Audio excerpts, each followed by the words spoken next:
She didn't scream. She didn't cry. She didn't break a single thing. The night Elena Romano discovered her husband in another woman's arms, she simply closed the door behind her, quietly, the way you close a door on something already dead. She drove home in silence, took a pregnancy test alone in a cold bathroom, and by morning, she was gone. No note, no goodbye, no second chances. 6 years later, a little boy with gray eyes helped a stranger pick up her groceries, and the most feared man in America fell to his knees in a cafe and wept. This is their story. If this hits you somewhere deep, drop your city in the comments and hit that like button. Let me see how far this story travels. Now stay with me till the end, because nothing about this is simple.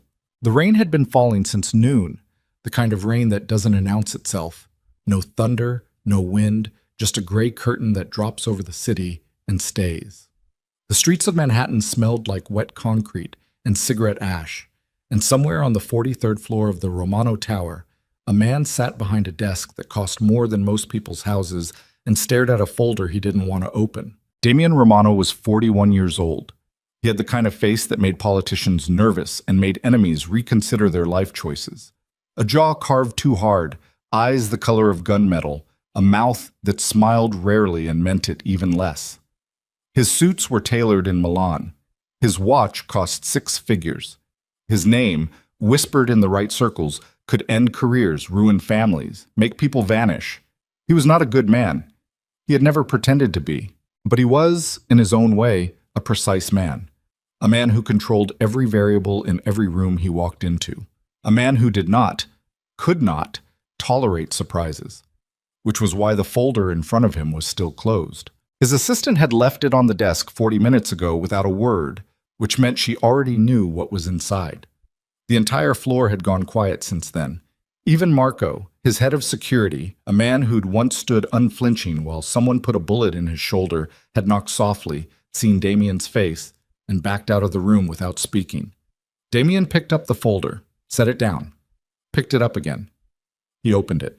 The first page was a photograph. Elena, taken from a distance, walking out of what looked like a school building. She was carrying a canvas bag over one shoulder, her dark hair longer than he remembered, the kind of tired that lived in the way a person held their body rather than their face. She looked ordinary. She looked nothing like the woman who used to sit across from him at dinner tables that cost $1,000 a plate. She looked real, in a way he hadn't seen in years. He turned the page. The second page was a boy. Damian stopped breathing. The photograph had been taken on the same street, same day apparently, because the light was identical. The boy was walking beside Elena, reaching up to hold her hand, turning his face toward the camera at exactly the wrong angle, or exactly the right one, depending on how you looked at it. He was maybe 5 or 6, dark-haired, small but with something sturdy in his frame, the kind of kid who probably fell down and got up without waiting to see if anyone noticed. And his eyes, even in the grainy long-lens shot, even in the flat afternoon light of whatever city this was, his eyes were unmistakable, gray, pale and serious and deeply familiar. Damian had been looking at those eyes in the mirror every morning for 41 years. He closed the folder, pressed both palms flat on the desk, breathed through his nose, slow and even, the way his father had taught him to breathe before violence. Because panic, his father used to say, is just fear that forgot its manners. Then he picked up the phone and called Marco. "Where?" he said. Not a question. "Portland," Marco said from the other end. "Oregon. She's been there at least 3 years, maybe longer. Goes by her maiden name, Moretti, works at an elementary school. The boy's enrolled there too. Listed as Lucas Moretti, age 6. 6 years old." Damian did the math without wanting to. "Who else knows about this?" "Reyes found it. Just him. I pulled the report before it went anywhere else." "Keep it that way." He paused. "How long until I can get there?" There was a half-second of silence that meant Marco was surprised. He recovered fast. 6 hours if we take the private line. But boss, you're supposed to be in court testimony prep tomorrow morning. Caruso's lawyers are... Cancel it. Damian, cancel everything, Marco. His voice had dropped to something flat and final. Every meeting, every call, every obligation I have for the next 72 hours. Cancel it. Another pause. Yes, sir. He hung up and sat there for a long moment, the folder in his hands, the rain streaking the floor-to-ceiling windows. 43 floors below, Manhattan moved through its evening like it always did, indifferent and relentless. He had built an empire in this city. He had buried men in this city. He had stood in rooms where the entire weight of fear and power in the American underworld had orbited around him like he was some kind of dark sun. He had never once felt small in this city. He felt it now. It had started the way these things always start. Not with a decision, but with a slow, incremental erosion of something that should have been protected. Vivian Cross had been his personal secretary for 2 years before anything happened. She was sharp, organized, mercilessly efficient, and she understood the invisible grammar of his world. When to speak, when to disappear, how to translate his silences into actionable instructions for the people below her. He trusted her professionally in the way you trust a blade, completely, for the specific thing it was designed to do. He hadn't meant to look at her as anything else. But Elena had started working longer hours at the foundation she ran, a nonprofit focused on education in underfunded neighborhoods, which Damien had funded and never cared about until he realized how much of herself she was pouring into it. She came home late and tired, and he came home later and worse. And somewhere in the growing space between them, Vivian had started filling the edges. Not obviously, not clumsily. She was too smart for that. She filled it the way water fills cracks, patient, invisible, finding every weakness with a natural ease that required no effort because the weakness was already there. Small things at first. A hand on his arm when she handed him documents. Staying late without being asked. Laughing at things he said in a way Elena had stopped laughing years ago. Or maybe he had stopped saying things worth laughing at. The line blurred quickly when you weren't watching for it. He knew what it was, eventually. He wasn't stupid. He just made the choice that weak men make when they feel themselves becoming irrelevant to the one person whose relevance they need most. He chose the easier version of himself. He chose to feel powerful rather than fix what was broken. He'd had a penthouse on the Upper East Side for business purposes. Meetings that couldn't happen in the tower. Conversations that needed a different address. Elena knew about it. She'd never had reason to go there. She had surprised him on their anniversary. She had brought wine. The expensive kind, the Barolo they'd shared on their first trip to Italy. The one she'd kept a bottle of for years because she knew he'd forgotten they had it. She must have planned it for weeks, coordinating around his schedule, arranging the babysitter for the dog, taking a car across town in her anniversary dress on a Tuesday evening because she still, even then, even with all the distance between them, believed they were worth the effort. He'd been in the bedroom with Vivian when he heard the penthouse door click open. He'd heard Elena stop. He'd heard nothing after that. No confrontation, no shattering glass, no screaming in the hallway, nothing. Just silence, and then the soft, definitive sound of the door closing again. He'd known, in that silence, exactly what was happening. He'd felt it like a fist around his sternum, but Vivian had touched his arm, and he had made the worst choice of his life. He had stayed where he was. He had let her walk away. The note arrived the following morning by courier, delivered to his tower office in a plain white envelope with his name written in Elena's handwriting. Not angry, not jagged, just clean and controlled, which was somehow worse than rage. He'd opened it expecting anger, expecting ultimatums, expecting the architecture of a negotiation, because that was the only language his world had ever spoken. Instead, he found a small rectangle of white plastic with a pink plus sign, and beneath it, a single handwritten page. I won't force a child to grow up begging for a father's love. You chose another woman. I choose our child. No signature. She didn't need one. He'd called her immediately. Voicemail. Again. Voicemail. He'd sent 2 of his men to the apartment within the hour. The brownstone on West 74th, where they'd lived for 4 years, where her reading glasses were still on the nightstand, where the calendar on the refrigerator still had his travel schedule marked in her handwriting. They found the closet half empty and a single key on the kitchen counter. Their house key. She had left it behind like a period at the end of a sentence. He'd torn the city apart for 3 days before accepting what his best investigator eventually confirmed. She hadn't just left. She had planned this. Not hastily, not in a panic, but with the quiet, methodical precision of someone who had, somewhere in the back of her mind, been preparing for this possibility. Fake forwarding address. New banking information routed through her sister's account before disappearing entirely. Her car found at a long-term parking lot at Newark Airport, but no flight under her name, her sister's name, any name he could trace. She had studied him. She had used everything she'd learned living beside the most paranoid man in organized crime, and she had simply vanished. Vivian had come to the tower that week, tentative and carefully sympathetic. He'd looked at her standing in his office doorway, at the precision of her performance, the way she'd calibrated her expression to appear concerned without appearing too interested, and felt something cold drop through him. "Get out," he'd said. "Damien, I said get out of my building, out of my organization. You'll receive severance through legal. If I see you again, that changes." She had opened her mouth, closed it, left. He'd spent the next week systematically unraveling every thread she'd pulled during her time in his organization, every contact she'd cultivated, every loyalty she'd quietly redirected, every piece of information she'd had access to. It had taken more time and more damage than he'd expected. She'd been thorough. He'd given her too much access and too much time, and she'd used both with professional efficiency. He'd been played. Not ruinously, not fatally, but enough. Enough to cost him the only thing that had ever mattered. 6 years was a long time to spend looking for someone who didn't want to be found. Damien had resources that most governments would envy. He had contacts in federal agencies, in Interpol, and private intelligence firms that operated in gray markets most people didn't know existed.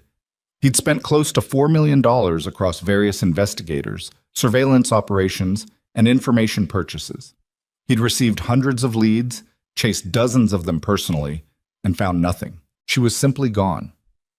The empire had expanded during those 6 years. The Romano name had grown from a regional power into something with international reach.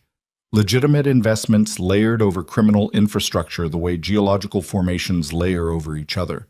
The legitimate rock visible on the surface while the criminal bedrock held everything up. He was richer. He was more powerful. He sat at tables with people who shaped policy and moved markets. He was also, quietly and irreversibly, being eaten alive. He stopped celebrating things. His birthday, which had once been an elaborate show of power and loyalty, 300 guests, a floor of the plaza, a demonstration that Damien Romano could command a room without raising his voice, passed 2 years in a row without acknowledgement. His mansion in Connecticut, which Elena had decorated with the same careful attention she brought to everything, sat maintained by staff and occupied by no one. He'd slept there 3 times in 6 years. He kept her room exactly as it was. Not as a shrine. He was not sentimental enough for that, or told himself he wasn't. He kept it because changing it felt like a decision, and making that decision felt like accepting something he refused to accept. Marco had suggested, carefully once, that perhaps it was time to... Damien had looked at him. Marco had stopped talking and not raised the subject again. The drinking had gotten functional, which was its own kind of problem. Not falling down drunk, not visibly impaired. Just a baseline of scotch that kept the edges blurred enough to get through the evenings. He was aware it was happening. He was aware it was going to become something worse if he let it continue. He kept letting it continue. He was the most feared man in 3 states, and he was slowly coming apart in a Connecticut mansion surrounded by people who were too afraid of him to say so. The assassination attempt in Portland had been professionally executed and professionally failed, which told him something about the Cabrini family's current budget constraints. They'd sent 2 men, which was either an insult or a miscalculation, and one of those men had a tremor in his right hand that Damien's security team had noticed on the parking garage surveillance footage before the whole thing even started. Still, it had been close enough. He'd taken a graze on the left forearm, which Marco had bandaged in the back of the SUV, while using language that Damien had long since stopped registering as anything but white noise. His security detail wanted to take him directly to the safe house they'd established on the east side of the city. Damien had told them to stop first. "There's a cafe," he said. "Boss, I need coffee." He looked at Marco in the rear view. "I need 3 minutes. Drive me to the cafe." It was irrational. He knew it was irrational.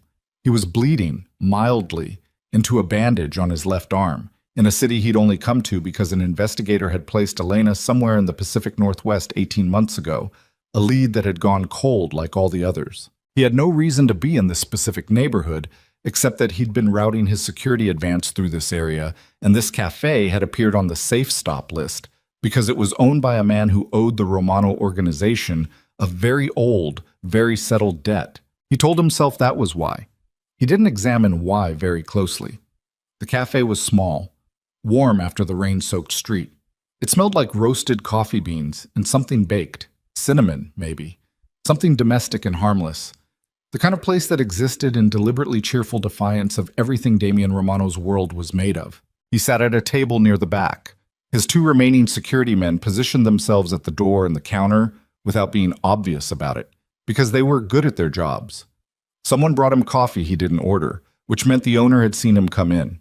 He wrapped both hands around the mug and looked out the rain-streaked window and tried to breathe normally. He almost managed it. Then a woman near the door dropped her bag. She was elderly, 70s maybe, small and white-haired, moving carefully like someone whose balance wasn't what it had been. The bag split open when it hit the floor and groceries scattered.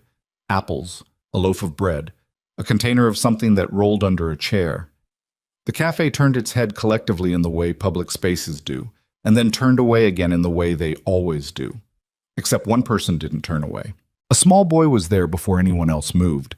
He came from the direction of the counter, quick and sure-footed, dropping to his knees on the cafe floor and starting to gather the scattered items with the unself-conscious focus of a child who simply saw a problem and fixed it. He said something to the elderly woman. Damian couldn't hear it from across the room, but he saw her face change, soft and surprised, the way people look when kindness catches them off guard. Something made Damian look at the boy more carefully. Maybe it was the way he moved. Maybe it was the set of his jaw, even in profile. Maybe it was something in the quality of the attention he was giving the task. Not performing helpfulness, not looking around to see if anyone was watching, just doing the thing. The boy looked up for a moment, scanning the room for something, and his eyes, pale and serious and unmistakably, impossibly gray, swept across Damian's face. Damian stopped. The mug was warm against his palms. Rain ran down the window. Somewhere in the cafe, a machine hissed steam. None of it registered. He was looking at a 6-year-old child who had his eyes, his jaw, his mother's mouth, and something in the particular way he held himself that was so familiar it felt like being slapped. Then he looked toward where the boy had come from, and he saw Elena. She was standing at the counter with her back to the room, hands wrapped around a cup of her own, shoulder tipped toward the barista like she was in the middle of a sentence. She hadn't heard him come in. She hadn't looked around. She was just there. Present, real. Longer hair than the photograph, a gray sweater, one earring catching the light. Simple, ordinary, catastrophically alive in a way he hadn't let himself believe in 6 years. His chair moved before he decided to stand. She turned at the sound. She'd always had good reflexes, always been more aware of rooms than people expected. And the moment she saw him, the color drained from her face so completely, it looked like something physical had been taken from her. Then her chin lifted, her jaw set. Her eyes, which had gone wide for exactly 1 second, became something cold and sealed and absolutely unreadable. She turned to the counter and set her cup down, reached toward the stool where a small jacket was hanging. Her movements were controlled and deliberate, the way you move when panic is trying to take over and you are refusing to let it. Across the cafe, the boy had finished gathering the woman's groceries and was looking around for his mother. "Lucas," Elena said, her voice even and clear. "Come here, please." Damian moved. He crossed the cafe faster than was elegant, faster than his security detail expected, and he was aware of Marco making a sharp movement from the doorway that he silenced with one flat gesture. He reached Elena just as she had the boy's hand and was turning toward the door. "Elena." Her name in his mouth after 6 years. She stopped. Her back was still to him. He watched the line of her shoulders, the small, involuntary tightening that she couldn't quite control. "Don't," she said. Just that. Quiet and final. "Please." The word came out wrong. Rough. Nothing like the voice he used in boardrooms and interrogations. "Just 1 minute, She turned around. He'd been preparing himself, in the 3 seconds between recognizing her and reaching her, for whatever version of her face was going to hit him. He thought he was prepared. He wasn't. She looked at him with the expression of someone who had already survived the worst thing he could do to her and had absolutely no interest in going through it again. It wasn't hate. He could have handled hate. It was something quieter and more final, distance, carefully maintained. A wall built brick by brick over 6 years, and she was standing behind it with her son's hand in hers, and she looked at Damian Romano with the calm of someone who had already made every decision that mattered. The boy was looking up at him, those gray eyes, curious and unafraid, taking him in with the thorough attention of a child who hasn't yet learned to pretend he isn't looking. "Mom." The boy's voice was clear and oddly solemn. "Who is that man?" The question landed like a physical thing. Damian looked at his son, this small person who had his eyes and his blood and 6 years of a life he'd never been part of. And something in his chest gave way in a manner he was entirely unprepared for, something structural and irreversible. He lowered himself. Not a bow, not a performance. He simply folded down to the floor, one knee and then the other, until he was at eye level with the boy. His vision had blurred.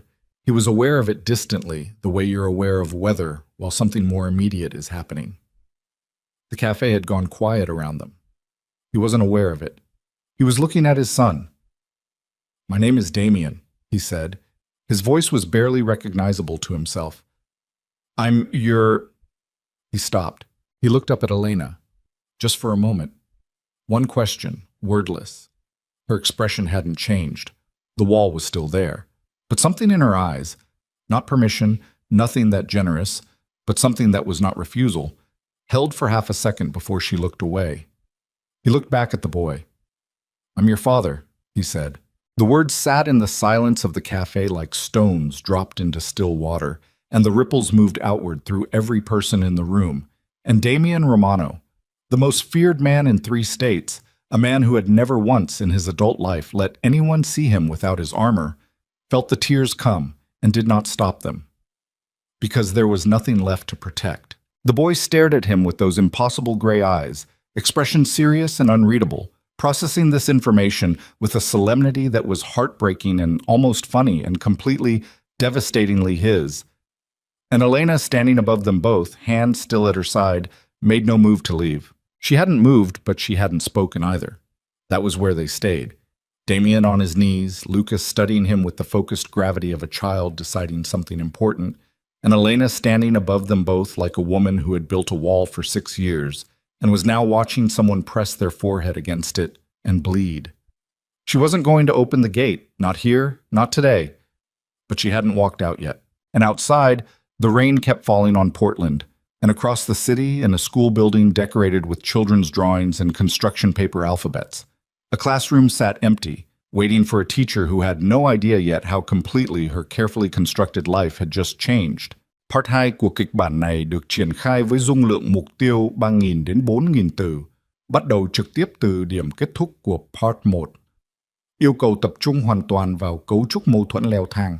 Các mâu thuẫn nội bộ giữa các nhân vật phải bùng nổ, sự nghi ngờ tăng cao và những sai lầm trong quá khứ bắt đầu để lại hậu quả. Duy trì giống văn mỹ thô ráp, giàu cảm xúc, không sáo rộng. Hãy kể theo ngôi thứ 3, tập trung vào những phản ứng bản năng nhất của con người. Hơi thở dồn dập, những cái nhìn đầy sát khí và sự mệt mỏi rệu rã. Hội thoại phải chiếm ưu thế, mang tính đối đầu gầy gắt, gãy gọn, không triết lý suông. Triển khai chi tiết từng phân cảnh, scene by scene. Tuyệt đối không sử dụng gạch đầu dòng, tiêu đề phủ hay nhắc đến thực thể tôn giáo. Kết thúc phần này bằng một nút thắt kịch tính, the point of no return, khiến nhân vật không còn đường lùi. Hãy trình bày trực tiếp trong tin nhắn, viết cực kỳ chi tiết từng hành động nhỏ. Nếu đặt giới hạn phản hồi trước khi đủ dung lượng, hãy dừng lại ở một câu rạng rỡ để tôi ra lệnh viết tiếp. Chỉ dẫn bắt buộc. Đây là một câu chuyện điện ảnh hoàn toàn hư cấu nhằm mục đích giải trí, không dựa trên bất kỳ sự kiện hay nhân vật có thật nào. Lưu ý đặc biệt quan trọng. Nếu đạt đến giới hạn trả lời, không được dựng giữa câu, hãy viết nốt câu đó hoàn chỉnh không mở rộng nội dung. Show us part 2. The cafe stayed quiet for exactly 4 seconds after Damian said the words. Then Lucas turned to his mother. Is that true? He asked. Same tone he probably used to ask if it was going to rain or if they were having pasta for dinner. Factual. Waiting. Elena's jaw tightened. She wasn't looking at Damien. She was looking at her son, and the calculation happening behind her eyes was the most complicated thing Damien had ever watched a human face do in real time. How to tell the truth without breaking something. How to protect a child from a moment that was already happening whether she protected him or not. "We're going to talk about it," she said. "At home." "But, Lucas." Her voice had a specific frequency in it that closed the subject. Not harsh, just final. The boy looked back at Damien, still on his knees on the cafe floor. Something shifted in Lucas's expression. Not warmth, not recognition, just the careful appraisal of a child who had learned, probably early, to read adult situations for their actual content rather than their surface presentation. "Okay," Lucas said. To Elena, not to Damien. He took his mother's hand. Elena finally looked at Damien. It lasted maybe 2 seconds, long enough to communicate, without a single word, that whatever happened next was going to happen on her terms, or it was not going to happen at all. Then she walked out of the cafe. Damien stayed on his knees another moment. Marco appeared at his elbow, offered a hand up with the practiced neutrality of a man who had learned not to react to anything his employer did. Damien ignored the hand, stood on his own, and stood there watching the door close behind them. "Boss," Marco said quietly. "We need to move. The Cabrini situation is still—" "What's her address?" Marco hesitated. "Marco, I'm not sure that's the right—" "I didn't ask if it was right." Damien turned to look at him. "I asked for her address." Marco gave it to him. They left the cafe 2 minutes later, and Damien sat in the back of the SUV with his bandaged arm and his cold coffee, and the image of his son's gray eyes burned into the back of his skull, and he did not speak for the entire drive to the safe house. He sat in the back and breathed, in and out, slow, the way his father had taught him. Because panic, the old man used to say, is just fear that forgot its manners. His father had been dead for 15 years and had been a monster while alive. And Damien had spent 2 decades trying to figure out which parts of himself to keep and which parts to cut out at the root. He hadn't done a great job of it, but the breathing technique worked. He'd give the old man that. By the time they reached the safe house, he had stopped shaking. He hadn't realized he had been shaking until it stopped. The safe house was a townhouse in a quiet residential neighborhood, maintained by a local contact who asked no questions and replaced the food in the kitchen every 2 weeks. Damien sat at the kitchen table while Marco's team swept the building and changed the window coverings and did all the things they did, and he put his phone on the table and stared at it. He had her address. He could send someone. He could show up himself. He could do what Damien Romano had always done when he needed something. Apply sufficient pressure until the situation rearranged itself into something he could work with. He picked up the phone, put it down, picked it up again, dialed a number that wasn't Elena's. It rang twice. "Yeah," said the voice on the other end. "Reyes, the woman and the boy. I need you to establish a perimeter, passive observation only. Do not approach them. Do not make contact. Do not let them know you're there. I want to know if anyone else is watching them." A pause. "You think someone else found her?" Damien thought about the Cabrini men in the parking garage, about the timing of an assassination attempt in the same city where Elena had been living for 3 years, about coincidences, which in his world were never coincidences. "I think I found her," he said, "which means someone else might have too." He hung up and stared at the ceiling of the safe house kitchen and listened to Marco's team move through the rooms above him, and for the first time in 6 years felt something other than the grinding, low-grade despair of not knowing where she was. What he felt now was worse, more specific, sharper. He knew exactly where she was. He knew she was 23 minutes away by car. He knew she had dark hair longer than he remembered, and a gray sweater, and she'd been in the middle of a sentence with a barista when she turned around and saw him. He knew his son's name was Lucas, and he was 6 years old, and he helped strangers without being asked. He knew all of that, and he could not go to her. Not tonight. Not like this, bleeding, bodyguards in tow, fresh from an assassination attempt, the full weight of everything he was following him like a shadow that covered the whole street. He had to think. For once in his life, he had to think before he moved. He was still working on that when his phone rang. Unknown number, Portland area code. He answered it on the second ring. Silence for a moment, then, "Don't come to my house." Elena's voice. The same and completely different. Lower now, the warmth filed down to something functional and careful. He closed his eyes. How did you get this number? You have people watching me. It wasn't a question. I noticed the car 30 minutes after I got home. Gray sedan, organ plates, engine running. Call them off. Elena? Call them off, Damien. I'm not one of your assets. He made a gesture at Marco, who was leaning in the doorway. Marco pulled out his own phone. Done, Damien said. It wasn't surveillance. I was trying to make sure you were... Don't. Her voice was even, carefully even. Don't explain it to me using the logic of your world. I don't live in your world anymore. He pressed his fingers against the bridge of his nose. I know. Do you? Not a question. Elena, I need to... What do you need? And for the first time, something moved under the surface of her voice. Not heat exactly, but pressure. Something contained and structural. Because I need you to understand something very clearly. That little boy in that cafe has a life. He has a school and a routine and friends and a mother who has spent 6 years making sure that his life is normal. He doesn't know what his father's name means. He doesn't know what that name costs. I made sure of that. So whatever you need, whatever you think you came here to do, you need to be very, very certain it's worth what it's going to cost him. Damien was quiet for a moment. Is that what you think I want? To cost him something? I think you don't know what you want. I think you saw him today and you felt something, and now you're operating on instinct, which is exactly how you've made every significant mistake in your life. It hit accurately enough that he didn't respond immediately. You're right, he said finally. Silence. I'm right, she repeated, and the flatness of it was somehow more devastating than skepticism would have been. I'm not going to show up at your door. I'm not going to put men on your street. I just need to know that you'll... He stopped, reorganized. Can we talk? Tomorrow. Somewhere public. Just talk. A long pause. Long enough that he thought she'd hung up.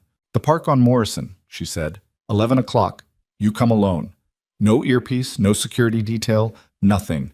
If I see anyone with you, I take Lucas and you never find us again. I'll be alone. I mean it, Damien. So do I. Another pause, shorter.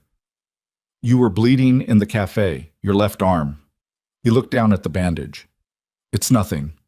It didn't look like nothing. Elena, 11 o'clock, she said, and hung up. He sat with the phone in his hand for a long moment, the kitchen quiet around him, and the thing he felt in his chest was something he didn't have a precise name for. Not hope. He wasn't stupid enough for that yet. Something smaller and more fragile, the way the first degree of warmth feels after a long time in the cold, before you're certain it's going to hold. Marco appeared in the doorway again with an expression that was trying to be neutral and not succeeding entirely. She called you, he said.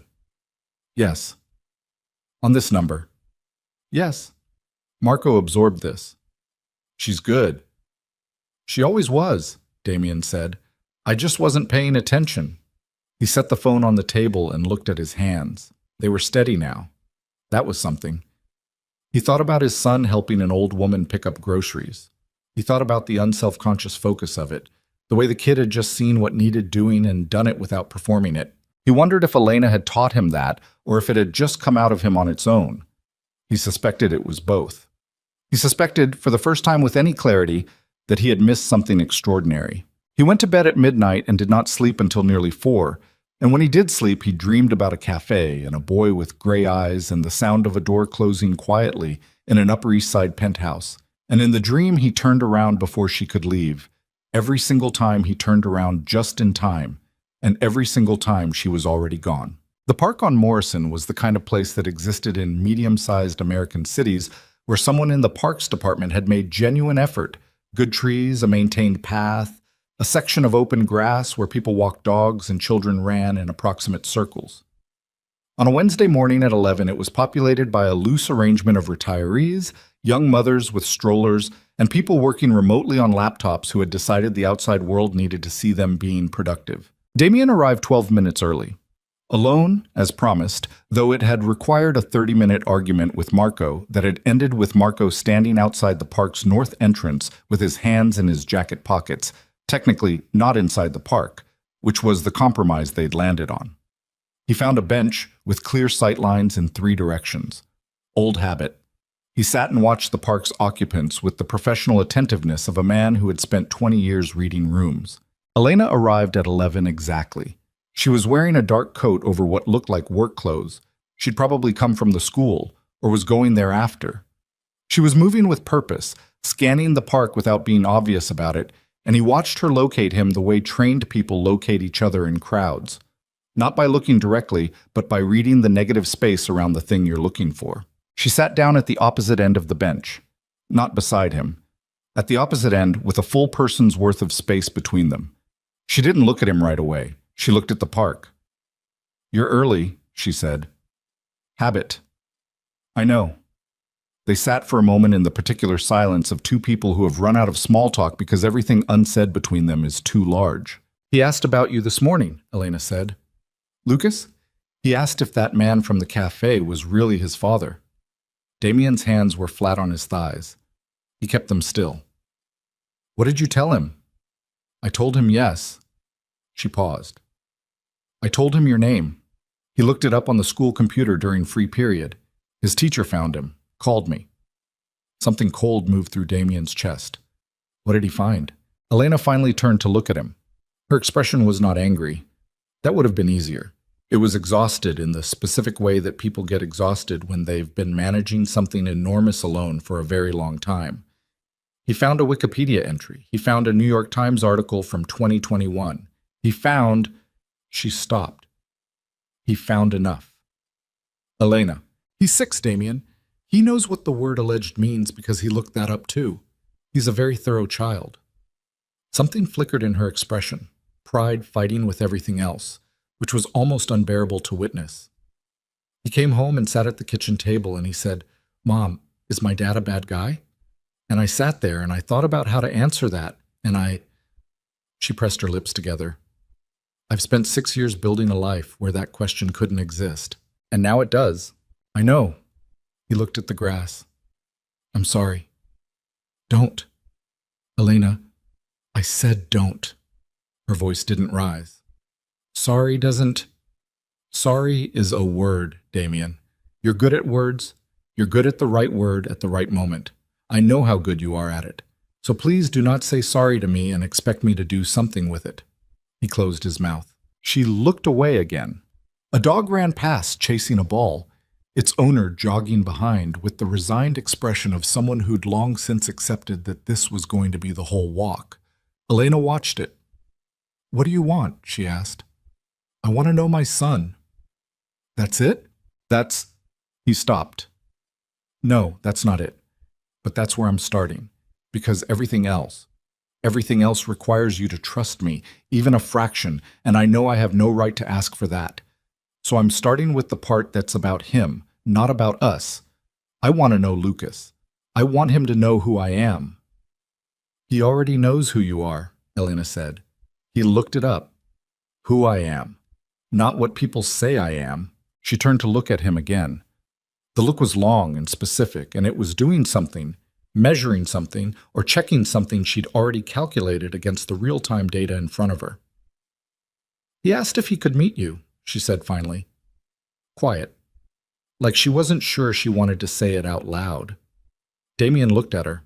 "I'm not saying yes," she said quickly. "I'm not saying anything yet. I'm telling you what he said because you deserve to know, and because he's a person who gets to have his own..." She stopped again, took a breath. "He asked. That's all I'm telling you." "Okay," Damien said. She seemed to expect him to say more. When he didn't, something shifted fractionally in her posture, something almost imperceptible. "What happened to your arm?" she asked. "Work." "Don't. Someone tried to kill me yesterday," he said. 2 of them, in a parking garage. They were from a family called Cabrini, out of Chicago. We have a dispute over..." "Stop." Her voice was flat. "I don't want the details." "You asked." "I asked about your arm, not the whole architecture of why someone's trying to put you in the ground." She paused. "Is it going to happen again?" "Probably not from Cabrini. They've overextended themselves. This was a message, not a serious attempt." Is someone going to try from a different direction? He looked at her. It's possible. And you came here, she said, to this city, where we are. Her voice stayed even. This was the most frightening version of her, when she went completely still and precise, the way water does right before it freezes. You brought whatever follows you to the same city where my son goes to school. I didn't know you were here. I found out yesterday. But you're still here. Yes. Because of Lucas. Yes. She stood up from the bench, not frantically, just stood, with the clean movement of a decision made.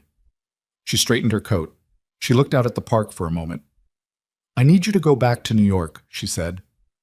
Elena, I need you to go back to New York, and I need 30 days. No contact, no surveillance, no lawyers, no letters, no showing up. 30 days. And then I'll call you, and we'll have a different conversation. What happens in 30 days? She finally looked at him directly. I figure out whether I can protect my son from everything that comes with knowing who his father is. And you, she held his gaze.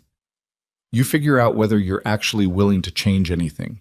Because if you come back here as what you are right now, what you've been for 20 years, I will take him somewhere you will not find us. And this time I won't leave tracks. She started to walk away. Elena. He stood.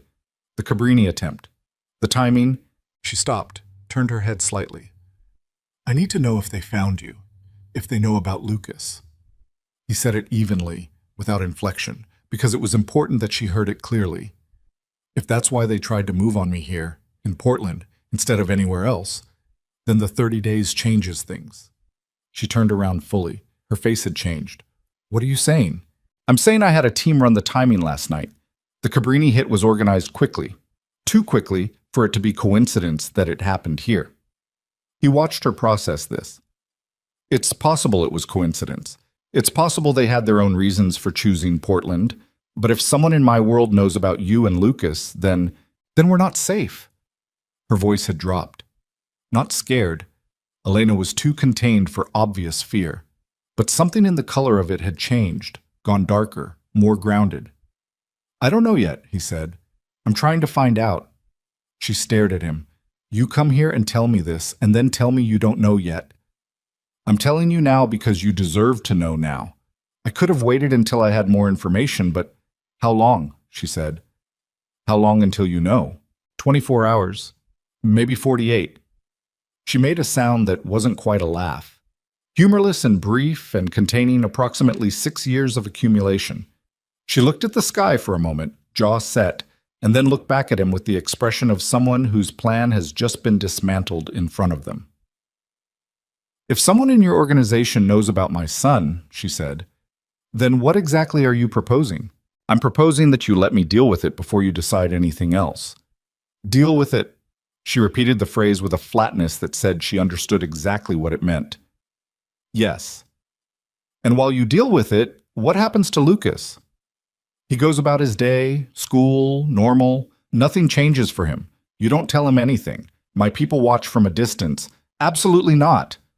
Elena, I said no. Her voice had an edge now. Not anger exactly, but the sound of a line being drawn in real time, something structural and non-negotiable. You do not put men around my son without my... He's 6 years old, Damien. He goes to first grade. He has a best friend named Sam who always has peanut butter on his shirt, and they collect rocks together. That is his world. Your people do not get to be in it. If someone is planning to use him to get to me, then this is your fault. She said it quietly. Precisely. The way you say the thing that's true even when saying it costs something. This is the world you built, and it followed you here and now. It's outside my son's school, and it is your fault. The words landed exactly as she'd meant them to. He didn't flinch from them. She'd been right about too many things today for him to argue with this one. Yes, he said. It is. She looked at him for a long moment. Something moved across her face, not softening exactly, but a kind of grim recognition, the look you give someone when they finally say the accurate thing after a long time of not saying it. 24 hours, she said. You have 24 hours to find out what you need to find out. And then you call me. You call me directly, not Marco, not anyone else. And you tell me exactly what's happening. Everything. Not the version you decide I can handle. Everything. Okay. And Damien, she took a step back toward the path. If I find out you lied to me, about any of it, about the threat, about what you know, about why you're really here, I don't wait for the 30 days. I disappear and you're done. We're done. You understand me? He held her gaze. I understand. She walked away through the park, and he stood by the bench and watched her go, and his phone buzzed in his pocket. He pulled it out. Text from Reyes, his intelligence contact. 3 words. Cabrini knows about the boy. Damien read it once, twice. His jaw tightened until he could feel his own shut teeth. He looked up. Elena had reached the far end of the park path, about to turn the corner. She didn't look back. He texted Reyes back. How long have they known? The response came in 40 seconds. At least 3 weeks. They've been building a file, photos of the kid, school schedule, home address. Damien, they know everything.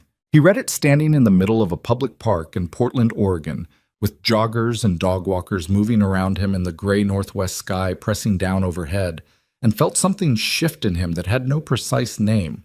Not anger, though anger was there, a cold and specific kind that had always been the most dangerous version of it. Not fear, though that was there too, sharper and less familiar than the anger. Because he hadn't had anything to be afraid of losing in 6 years, and now suddenly he did. What it was, mostly, was clarity. The clean and brutal clarity of a situation that has removed all of its ambiguity and left you with nothing but the thing that has to happen next. He called Marco. The 30-day conversation is over, he said, before Marco could speak. Get everyone on a call in 1 hour, and get me a secure line to the school. I need to know exactly what their security situation looks like. Damien, what? They know about Lucas, Marco.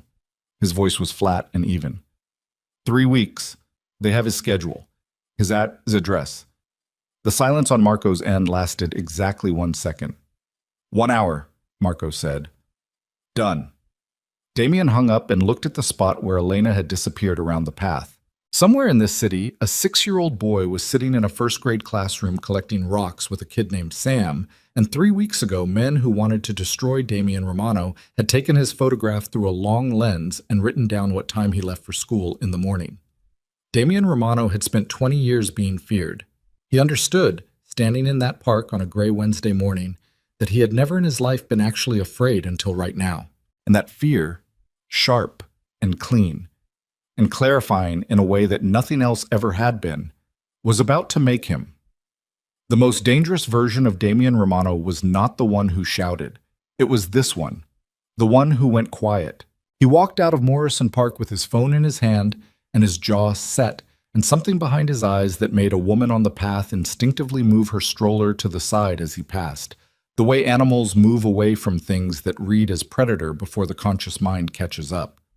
He didn't notice her. He was already somewhere else, running calculations, mapping contingencies, doing the thing his brain did when it shifted out of whatever passed for normal and into the mode that had kept him alive for 20 years in a world that ate careful men for breakfast and left no bones. Marco was waiting at the north entrance with the gray sedan and an expression that said he had already begun making calls.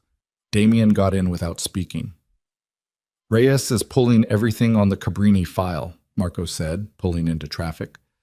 We'll have a full picture within the hour. I've got Tanner and Webb repositioning to cover the school.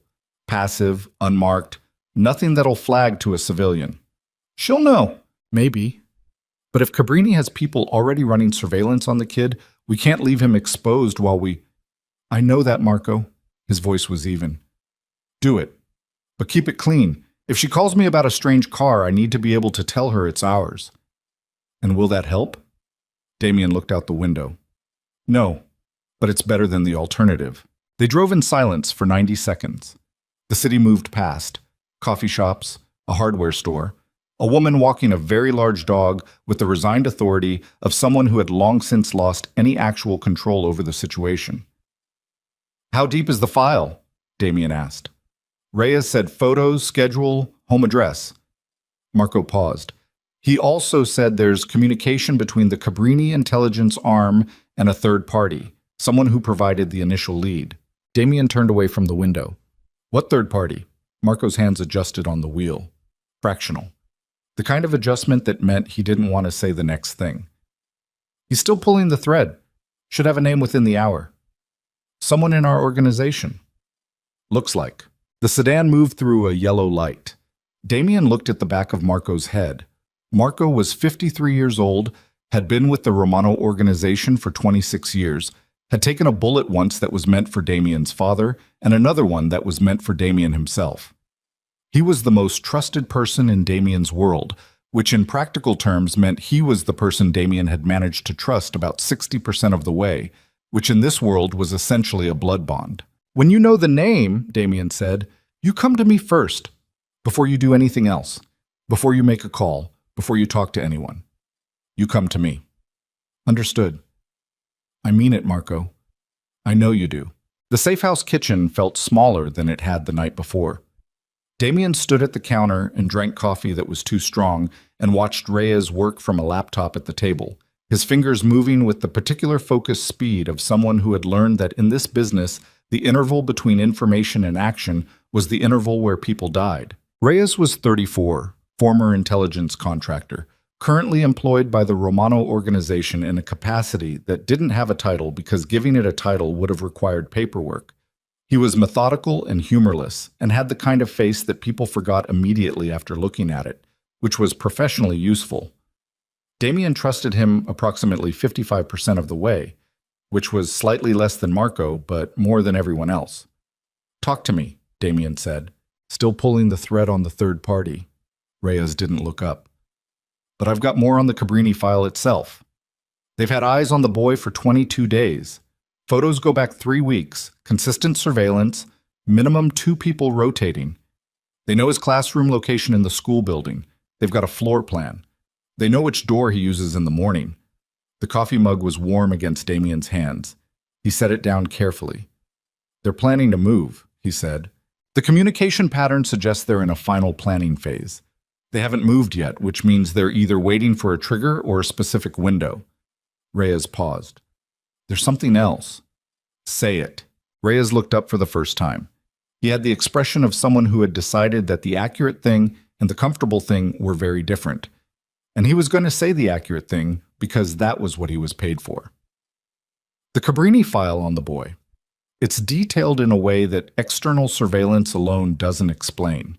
The classroom location, the floor plan, the morning routine, some of that could come from watching him for 3 weeks. But the home address they have isn't the address on any public record. The school enrollment is under Moretti, which is public enough, but the home address, she's not listed, Damien said. She's not listed anywhere. She's been careful. The address they have is the correct one. Reyes held his gaze. Someone gave it to them. Someone who had access to information that wasn't obtainable through external surveillance. The kitchen was quiet. Show me the communication chain, Damien said.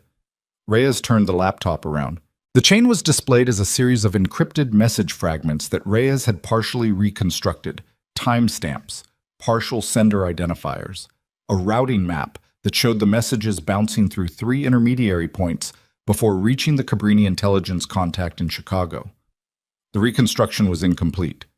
But the originating node, the first point in the chain, the source, had a partial identifier that Reyes had highlighted in red. Damien looked at it. He looked at it for a long time. He read the partial identifier twice, the way you read something you want to be wrong about, the way you read it hoping that the second reading will produce a different result. It didn't. The partial identifier resolved to a communication handle that he recognized. Not because it was in any database, because he'd seen it before, years ago, on a different kind of communication, in a different context entirely. It was Vivian Cross's handle. His hands were flat on the table. He could feel the edge of the laptop casing under his fingers. He kept his face still. He had a lot of practice keeping his face still. How certain are you? He said. His voice was completely even. The partial match is about 70% on the identifier alone, Reyes said. But I cross-referenced the routing pattern with communications from the same handle going back 18 months. There's a consistent fingerprint in the encryption layering. She used the same structural approach every time. It's her. She's been building this for 18 months, Damien said. At minimum. The first communication in the chain that I can confirm is from 14 months ago. Reyes paused. She started looking for the woman and the boy 7 months after you cut her out of the organization, and she found them. He checked the screen. 8 months ago. 8 months. Vivian Cross had known where Elena was for 8 months. Damien stood very still in the safe house kitchen and felt something move through him that was not cleanly describable as any single thing. It was rage, yes. The cold structural kind that didn't express itself loudly, but rearranged everything around it. It was also something that felt uncomfortably like his own face in a mirror, because Vivian had done to him exactly what he had once done to Elena.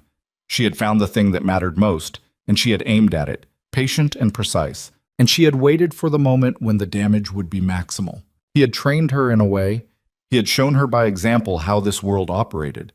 He had demonstrated in the clearest possible terms that the way to hurt a powerful person was to find what they loved and reach for it. He had demonstrated this by not protecting Elena.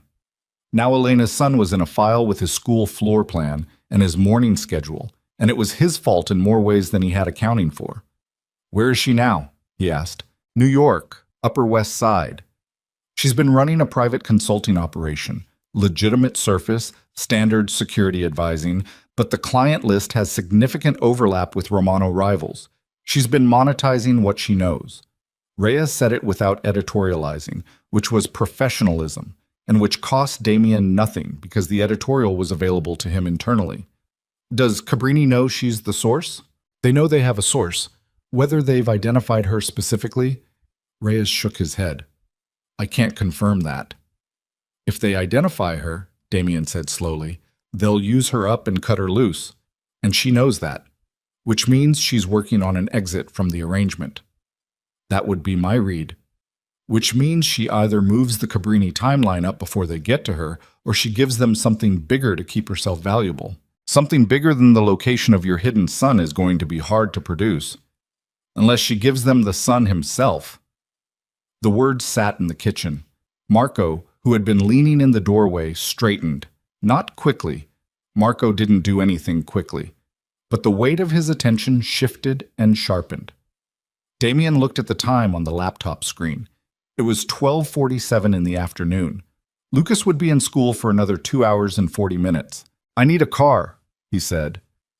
One car. I drive. Damien. Marco.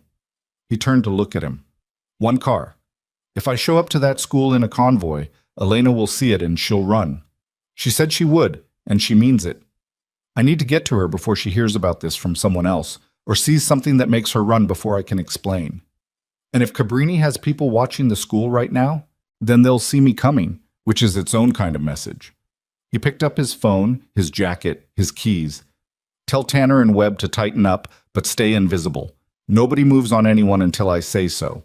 Reyes, keep pulling the thread on Vivian. I want to know her exit plan before she executes it. He was out the door before either of them could say anything else. The school was a single-story building on a residential street with mature trees and a painted crosswalk and a sign out front that had the week's lunch menu on it. It looked exactly like what it was. A place designed around the safety and ordinariness of children, the kind of building that existed in deliberate contrast to everything Damien had spent his life building. He parked half a block down and called Elena's number. It rang 4 times. He expected voicemail. She picked up on the 5th. It's early, she said. You said 24 hours. Something's changed.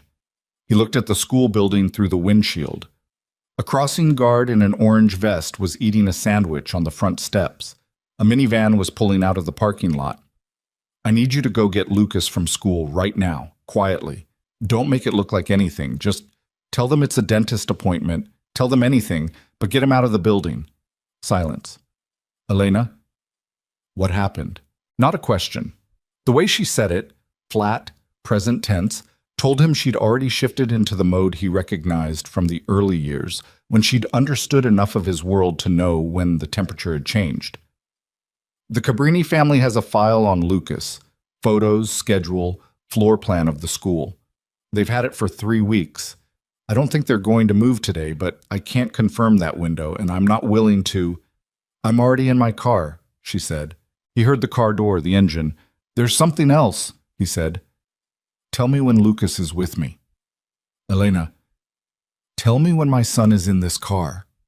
Her voice was controlled with an effort he could hear. "One thing at a time." He sat in the parked car and waited. He watched the school building. The crossing guard finished his sandwich and crumpled the wrapper. A group of kids were visible through a window, moving between what looked like art projects on a table, normal Wednesday afternoon motion, the ordinary drift of a school day. He thought about how much of the world that building represented to a 6-year-old who collected rocks and had a friend named Sam who always had peanut butter on his shirt. He thought about floor plans in a Chicago crime family's intelligence file. 7 minutes passed. "I have him," Elena said. Her voice had changed, still controlled, but with a texture underneath it now, the specific texture of a mother who has her child within arm's reach and is recalibrating everything around that fact. In the background, a small voice. "Mom, we were in the middle of—" "I know, baby. We'll explain to Mrs. Okafor tomorrow. But my rock is still on her. I'll call and have her keep it safe, I promise." A pause. Then, quieter, to Damien. "Tell me." He told her. All of it. The file, the timeline, the floor plan, the home address that external surveillance alone couldn't have produced. He told her about the third party. He told her about the partial identifier and what Reyes had confirmed. He told her about Vivian Cross. The silence that followed was different from the other silences. It was the silence of something being fully understood and fully absorbed, the kind of silence that comes before a major structural shift, like the moment after you realize the thing you were standing on is not stable ground. "She found us," Elena said, quiet and exact. 8 months ago. "Yes. She found us, and then she gave us to the people who wanted to use us against you."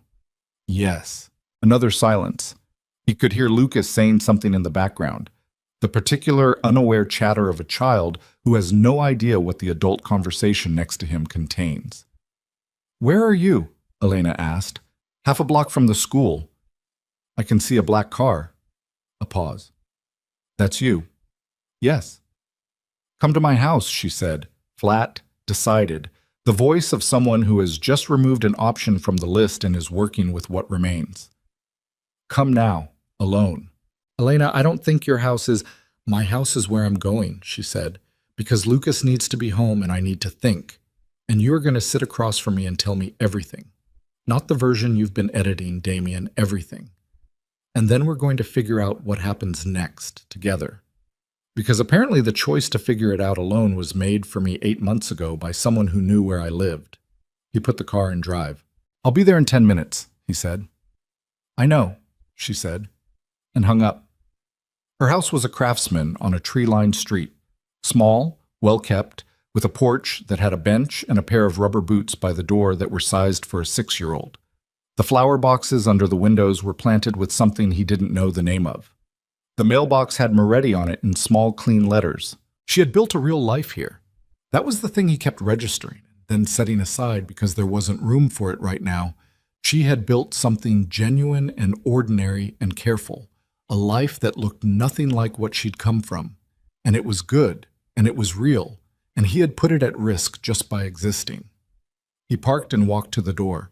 It opened before he knocked. Lucas was standing at the foot of the stairs, still in his backpack, looking at Damien with the same gray-eyed assessment he'd deployed in the cafe, open and direct and gathering data.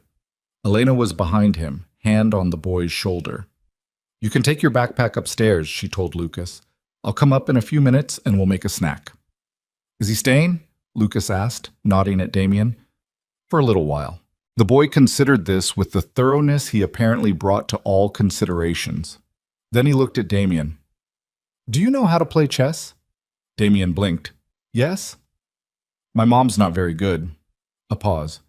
"I'm not saying that to be rude. She says it herself." "Lucas," Elena said, and there was something in her voice that was trying not to be something other than stern. "Okay?" The boy went upstairs with his backpack, each step deliberate, and Damien watched him go and felt the specific sensation of being completely undone by something small and factual. Elena stepped back from the door. "Come in." The house smelled like coffee, and something with cinnamon again, and there were children's drawings on the refrigerator and a stack of school reading books on the kitchen table, and a coffee mug with a chip in the handle that she'd clearly decided wasn't broken enough to throw away. The ordinary, accumulated detail of a life. She didn't offer him coffee. She sat at the kitchen table and looked at him across it and said, all of it, from the beginning.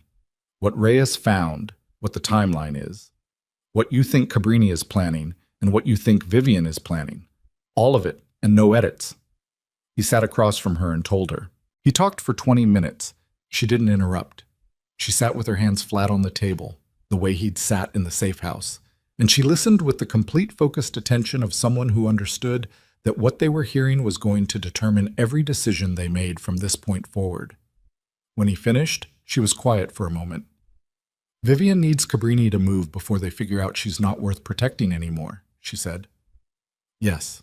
Which means the window isn't 3 weeks out. It could be days. Yes. She looked at him. What do you need to stop this? He hadn't expected that question. Not phrased that way. Not as a practical offer. Not as a collaborative inquiry, but as a direct logistical question, the kind you ask someone when you've decided to be on the same side of a problem.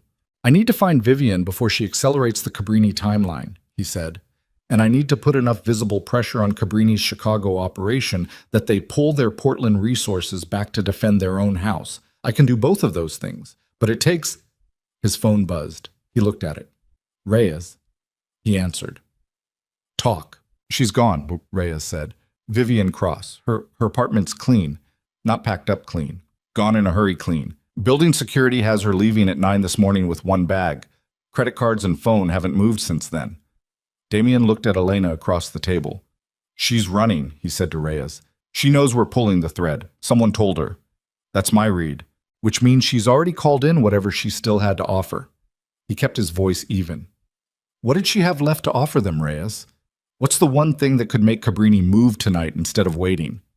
A pause on the other end that lasted exactly long enough for Damien to know the answer before Reyes said it. Your location, Reyes said. She knows you're in Portland. She knows why you're there. If she told them you're sitting in the same city as the boy, that you're already there and distracted and you've got a reduced security posture, they don't wait for a planned window. They move on the opportunity. Damien stood up from the table. Elena stood with him, reading his face. How fast can you get to Portland? He said into the phone. I'm already in the air, Reyes said. 2 hours.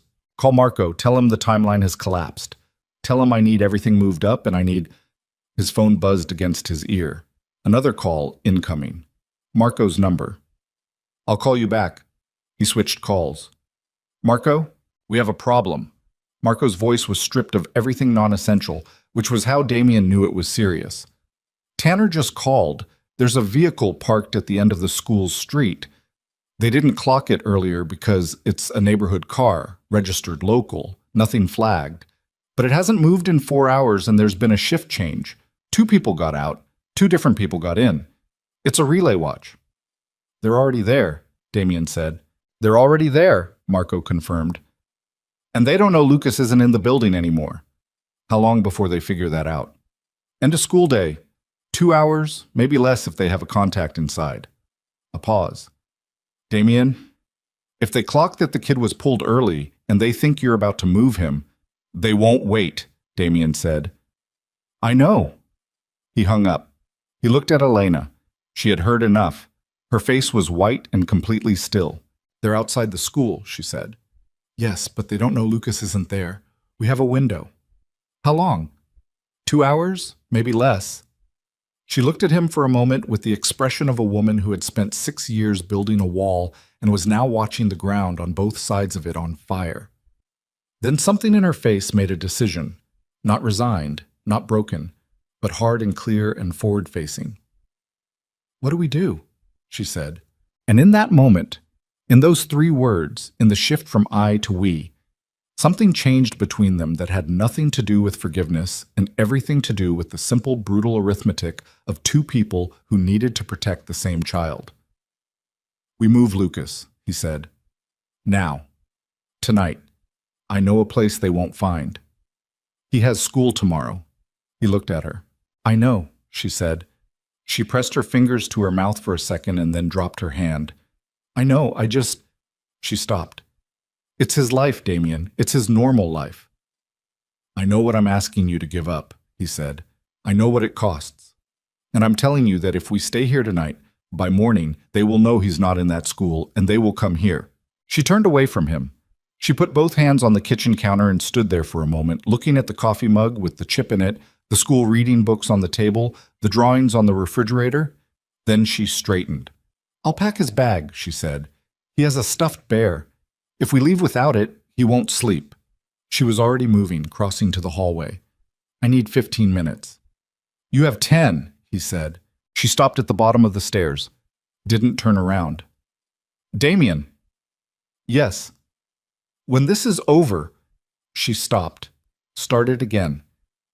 When Lucas is safe, whatever it takes to make that true, you do it. All of it. And then we're going to have a very different conversation about what you do next, with your organization, with all of it. He understood exactly what she was saying. I know, he said. I need you to mean that. I do. She went upstairs. He heard her voice above him, calm and even, explaining to a 6-year-old that they were going on a small adventure and he should pick his 5 most important things. He heard Lucas ask with the focused gravity that apparently characterized all his inquiries, whether rocks counted as one thing or per rock. He heard Elena, barely, say, per rock, but choose fast. He stood in her kitchen with his phone in his hand and his world contracting to a single point. And he made the call to Marco and said the words that set everything in motion. And somewhere on the other side of Portland, a relay watch vehicle sat outside an empty school building and waited. And somewhere in the air above the country, a woman named Vivian Cross was flying toward whatever exit she'd arranged for herself. And the next 12 hours were going to determine whether anything Damien Romano had ever done or would ever do amounted to anything worth the cost it had extracted from the people around him. Above him, small footsteps moved across the floor, deliberate and unhurried, and he heard a 6-year-old boy deciding which rocks were the most important ones to take. And the sound of it was the most unbearable and necessary thing he had heard in a very long time. They left Elena's house at 2:14 in the afternoon. Lucas came down the stairs with a backpack and a canvas tote bag that clinked when he moved, which was the rocks, and a stuffed bear that had clearly been through significant structural events in its life. One ear repaired with what looked like electrical tape, the left eye a slightly different shade of brown than the right. The whole thing held together by years of being needed. He looked at Damien at the bottom of the stairs, and then at his mother, and then at the single bag she was carrying. Are we coming back? He asked. Elena crouched down to his level. Yes, we're coming back. How long? A few days? Lucas processed this. Sam's going to think I'm sick. I'll call Sam's mom. He'll eat my lunch spot. A pause. He does that when I'm absent. I'll call Sam's mom, Elena said again, with the particular patience of someone who understood that this conversation was actually about something else entirely and was meeting it where it was. Okay? Lucas looked at Damien over her shoulder, evaluating something. Okay, he said finally. To Elena, not to Damien, but with a quality that included Damien in a peripheral way that was more than nothing. They went out through the back door. Damien had arranged a second vehicle. Different plates, different make, a gray SUV that Marco had sourced through a local contact in the 2 hours since the call. It was parked 2 streets over, which meant they had to walk, which meant Damien was acutely aware of every car on the street, every window, every sightline, doing the calculus of exposure the way he'd done it for 20 years without thinking about it, and was now doing it with his son walking beside him carrying a bag of rocks. Lucas walked without complaint and without asking where they were going, which was either trust or acceptance, or some combination of the two that Damien didn't have a clean word for. He walked with his bear tucked under one arm and the rock bag in his hand, and he looked at things as they passed them. A cat on a fence, a yard with a broken sprinkler, a mailbox shaped inexplicably like a barn. With the attentive calm of a child who found the world genuinely interesting and hadn't yet been trained to be suspicious of it, Damien thought, 6 years. 6 years of Elena doing this alone, making this person. He thought, I don't deserve to be within 100 miles of either of them. He thought, it doesn't matter what I deserve. It only matters what I do next. They reached the SUV, Marco was behind the wheel. Lucas stopped and looked at Marco and then at the vehicle. "This is Marco," Damien said. "He works with me." Lucas looked at Marco with the gray-eyed assessment. "You're very large," he said. Marco, who had faced down armed men without blinking, looked briefly uncertain. "Yeah," he said. "I get that." Lucas seemed to find this acceptable. He got in the car.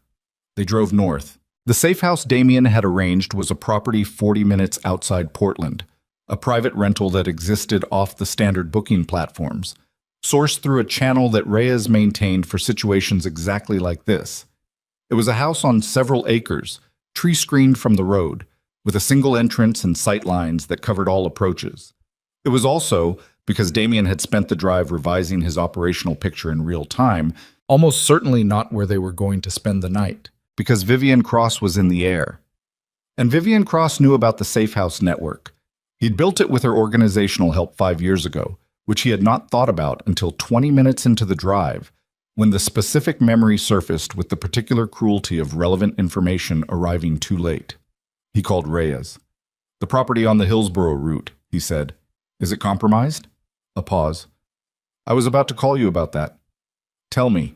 Vivian had access to the network index 14 months ago. She wouldn't have the current rotation, but she has the property locations. Reyes' voice was level. "I'd assume compromised."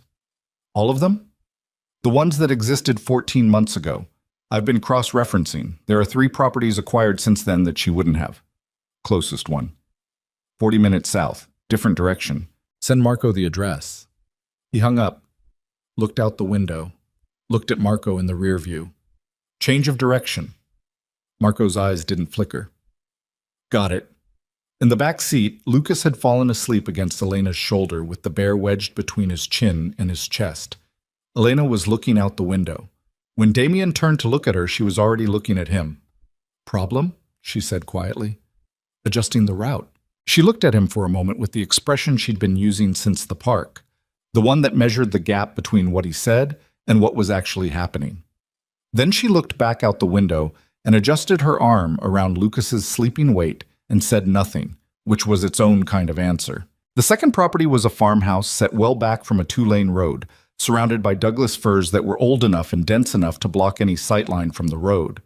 There was a garage. There was a well.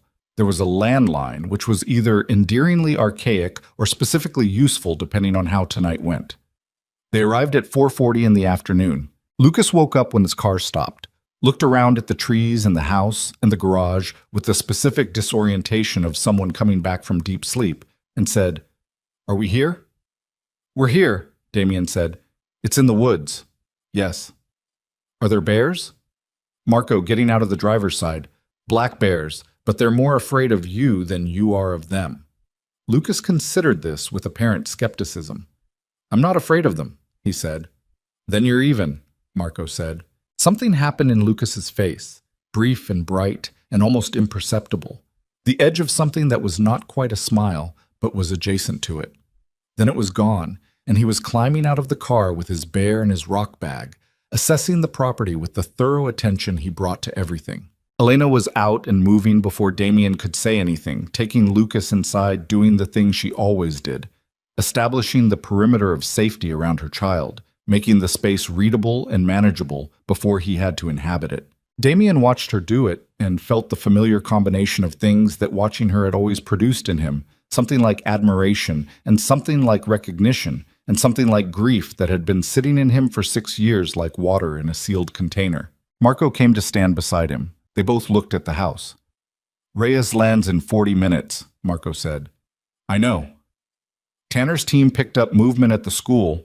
2 hours ago, someone went inside, but presented as a parent, stayed 8 minutes. School staff are shaken up. They called the police. Police are treating it as a suspicious person inquiry. He paused. "They're looking for the kid." Damien looked at his phone. 4:52. "How long before they exhaust the school angle and start running other options?" "They'll have his home address, so..." Marco spread his hands.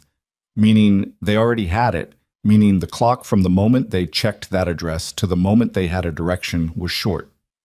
"Tonight," Damien said. "Tonight," Marco agreed. "How many people do we have on the ground?" 7 including me and Reyes when he lands. Tanner's 4 plus him. We can pull in another 4 from Seattle inside 3 hours, but then we're pulling from an operation that can't spare them, and Caruso's lawyers are going to pull them, Damien said. Marco paused. That's going to create exposure on the Caruso. I know what it's going to create. Damien's voice was even. Pull them. Marco pulled out his phone and started making calls. Damien went inside. The farmhouse had a living room with a couch that had seen better decades, and a kitchen that smelled like wood smoke, and a cold fireplace that someone had laid a fire in at some point and never lit. Lucas had established himself at the kitchen table with his rocks arranged in a line by apparent category, size, color, something else that Damien couldn't parse the logic of. He was explaining the categorization system to no one in particular, or possibly to the bear. Elena was in the kitchen making tea with whatever was in the cabinet, which turned out to be an old box of something that smelled like bergamot. She did it with the automatic efficiency of someone who needed to do something with her hands, while her brain worked on a separate problem. Damien sat down across from Lucas at the kitchen table. Lucas looked up from his rocks. These are from 3 different states, he said, indicating the collection with a proprietorial sweep. I know which is which. How? Mom marks them on the bottom with a Sharpie, small letters, so I don't forget where they're from. He picked up a pale gray one and turned it over. Or on the bottom in small capitals. He set it down. This one is from the creek near our school. It's quartzite. It's the oldest one I have. Damien looked at the rock. How old? Like 1,000,000 years, probably. He said it with complete authority. I looked it up. That's... Damien stopped.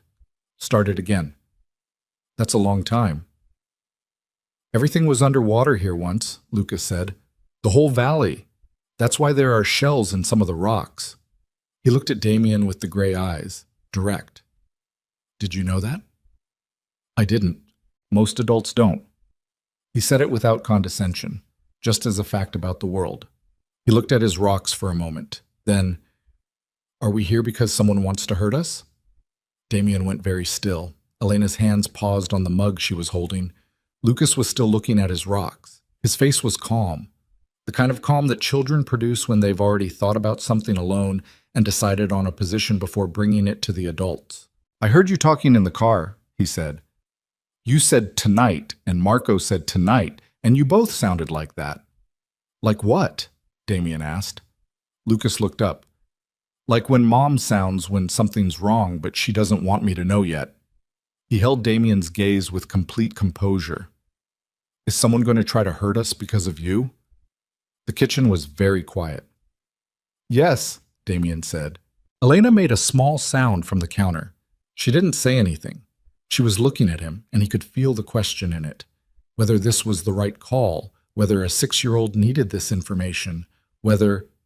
He looked at Lucas and knew it was the right call because Lucas already had the information and was asking to have it confirmed, not to be surprised by it. Lucas nodded, once, taking it in. Are you going to stop them? He asked. Yes. How? I'm working on that. Lucas considered this. He picked up the quartzite rock and turned it in his fingers. Mom says you do bad things, he said. Not accusatory, factual, the way he said everything. She said you used to be in charge of bad people. That's true. Did you stop? Damien was quiet for a moment. I'm stopping. That's not the same as stopped. The 6-year-old with his electrical tape bear and his categorized rock collection had just said, with the precision of someone who had not yet learned to be diplomatic about accuracy, the exact thing that was true. No, Damien said. It's not the same as stopped. Lucas put the rock down. He looked at it, then at Damien, then at his mother at the counter, and back at Damien. Something moved in his face that was too complicated for 6, and was there anyway. The way children sometimes are too complicated for their age because life has already pressed them into shapes that require it. Okay, he said. I'm going to read my book. He gathered his rocks off the table with practiced efficiency, returning each to the bag, took his bear from the chair beside him, and went to the couch in the living room without further comment. Damien looked at Elena. She was looking at him with an expression he couldn't fully parse and didn't try to. She set the tea on the table in front of him and sat down across from where Lucas had been and for a moment they just sat in the ordinary aftermath of an extraordinary small conversation. "He's going to be okay," Damien said. Not a prediction, a commitment. "I know," Elena said. And the way she said it, not warm, not forgiving, but present, sitting across from him at the kitchen table with the tea she'd made because she needed something to do with her hands, was more than he had earned, and he knew it. His phone rang. Reyes. He answered. "I'm on the ground," Reyes said, "and I have something you need to hear. Talk.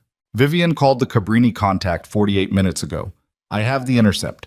She told them your location, not the safe house. She doesn't have the new one, but she told them you were in Portland, that you had the boy, and that you were running." A pause. "She also told them you were planning to move him out of the state tonight." How does she know that? She doesn't. She's guessing, but she's guessing right, and she's giving them a deadline. She told them that if they don't move tonight, you get the kid to a location they'll never find. His voice flattened. She's accelerating their timeline on purpose. She wants them to hit tonight while you're mobile and dispersed. Damien's hand tightened on the phone. She wants them to clean this up before I get to her. That's my read. If you're dealing with a Cabrini strike tonight, you're not looking for her. Where is she? Working on it. She's gone dark. Phone's off. Cards are dead. She's in the wind. Find her. He hung up. He looked at Elena across the table. She had heard enough. Tell me what we're doing, she said. Reyes thinks they'll move tonight. They'll try to intercept us in transit or hit this location if they can find it. He kept his voice even and factual, the way he kept it when clarity was more useful than anything else. I'm not going to move you and Lucas again. Moving is what she wants. She's trying to keep us mobile and exposed, so we stay here, we hold the position, and we take the fight to them instead of waiting for it.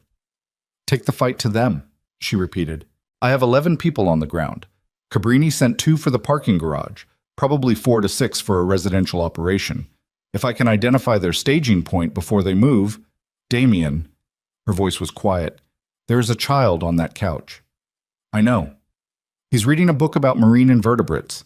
He has a bear with electrical tape on its ear. Her hands were flat on the table. Whatever you do tonight, he cannot see it. He cannot be near it. That is the only condition I have. I know. Say you know. I know, Elena.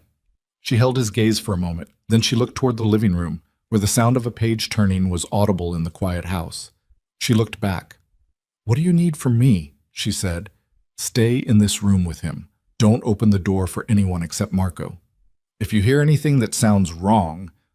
He reached into his jacket and produced a phone, preloaded with 1 contact. Call that number. It's Tanner. He'll be on the south approach. She took the phone, looked at it. You're going out. I need to be where the work is. You got shot yesterday. Grazed. Damien! She said his name the way she used to say it, not the cold precision she'd been using since Portland, but something with more range to it, something complicated. She stopped whatever she was going to say next. Started again. Come back, she said. It was 2 words, and it was not forgiveness, and it was not restoration, and it was not any of the things he'd spent 6 years half dreaming about, and it was more important than all of them. I will, he said. He went out. The night was cold and the trees were dark against a darker sky, and Marco was waiting by the garage with Tanner and a man named Webb and 2 others whose names Damien knew, but who were here because of what they could do and not who they were. Reyes was on a phone call, pacing in a short line near the tree line, his free hand moving in the small agitated gestures he made when information was coming in fast. Staging point, Damien said to Marco. Motel on the 2-lane 4 miles east. Reyes pulled a vehicle registration from a plate Tanner flagged. It's a rental, paid through a shell that traces back to a Cabrini-adjacent LLC in Chicago. There are at least 2 vehicles. Marco handed him a tablet with a satellite image pulled from a commercial source. The motel marked, the approach roads indicated. Probably 6 to 8 people. Damien looked at the image. He looked at the approach roads. He looked at the tree lines and the single-lane access and the motel's position relative to the road. He read it the way he'd been reading terrain and tactical situations since his father first started taking him to these conversations at 15 years old. 2 decades of pattern recognition compressing into a few seconds of looking. If we hit the staging point, they scatter, he said. We get some of them. The rest call in and we spend the next 6 weeks running down loose ends. If we don't hit them, they come here, Marco said. I know. He looked at the image another moment. I want them to come here. Marco was quiet. I want them to come to a location I've prepared instead of one I haven't. I want them on ground I've chosen, and I want every approach covered, and I want this finished tonight. Not mostly finished, not enough of them that the rest go to ground and come back in 6 months. Finished. He handed the tablet back. Show me the property map. They worked for 20 minutes in the cold outside the garage. Damien and Marco and Tanner, the three of them, bent over a map of the property with a flashlight, placing people and establishing sectors and working through the approach scenarios with the economical focus of men who had done this before, and understood that the thoroughness of the planning phase was the thing that determined whether anyone got to go home after. Reyes ended his call and came over. She called again, he said, 20 minutes ago. Second call to the Cabrini contact. What did she give them? Reyes looked at him steadily. The property address. The flashlight sat on the map. Nobody moved for a moment. She has it, Damien said. Not a question. Somehow, yes. I don't know the channel yet, but she gave them a location that matches this property. He paused. They know where you are. Marco looked at Damien. So they're not waiting for you to move. No, Damien said. They're not. He straightened up from the map. He looked at the house, the lit kitchen window, the warm yellow rectangle of it in the dark, and behind it somewhere a 6-year-old reading about marine invertebrates with a battered bear in his lap. How long? He said. Reyes checked his phone. The second call was 22 minutes ago, 4 miles. If they were already gearing up when she called, 20 minutes, Marco said. Maybe less. Damien looked at the tree line to the east, dark and dense and absolutely still. Positions, he said. Now. The men moved. Damien went back inside. He went to the living room doorway and looked at Lucas, who was on the couch with the bear and the book, and his shoes still on because he'd never taken them off, reading with the tilted head focus of a child who had located something genuinely interesting. Lucas looked up, read Damien's face with those gray eyes. Is it starting? He asked. I need you and your mom to go to the back bedroom. Stay there. Don't come out no matter what you hear until I come get you, or Marco comes. Do you understand? Lucas closed his book carefully, marking the page. He picked up his bear. Okay, he said. Lucas. The boy looked at him.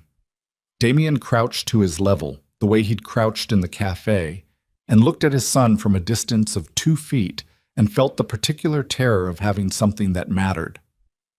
I need you to be very brave for about an hour. Lucas looked at him for a moment with the steady attention that was apparently just who he was, unperformative, direct, taking things in. I'm not scared, he said. Then, with the specificity that also appeared to be simply who he was, I'm a little scared. That's okay, Damien said. Me too.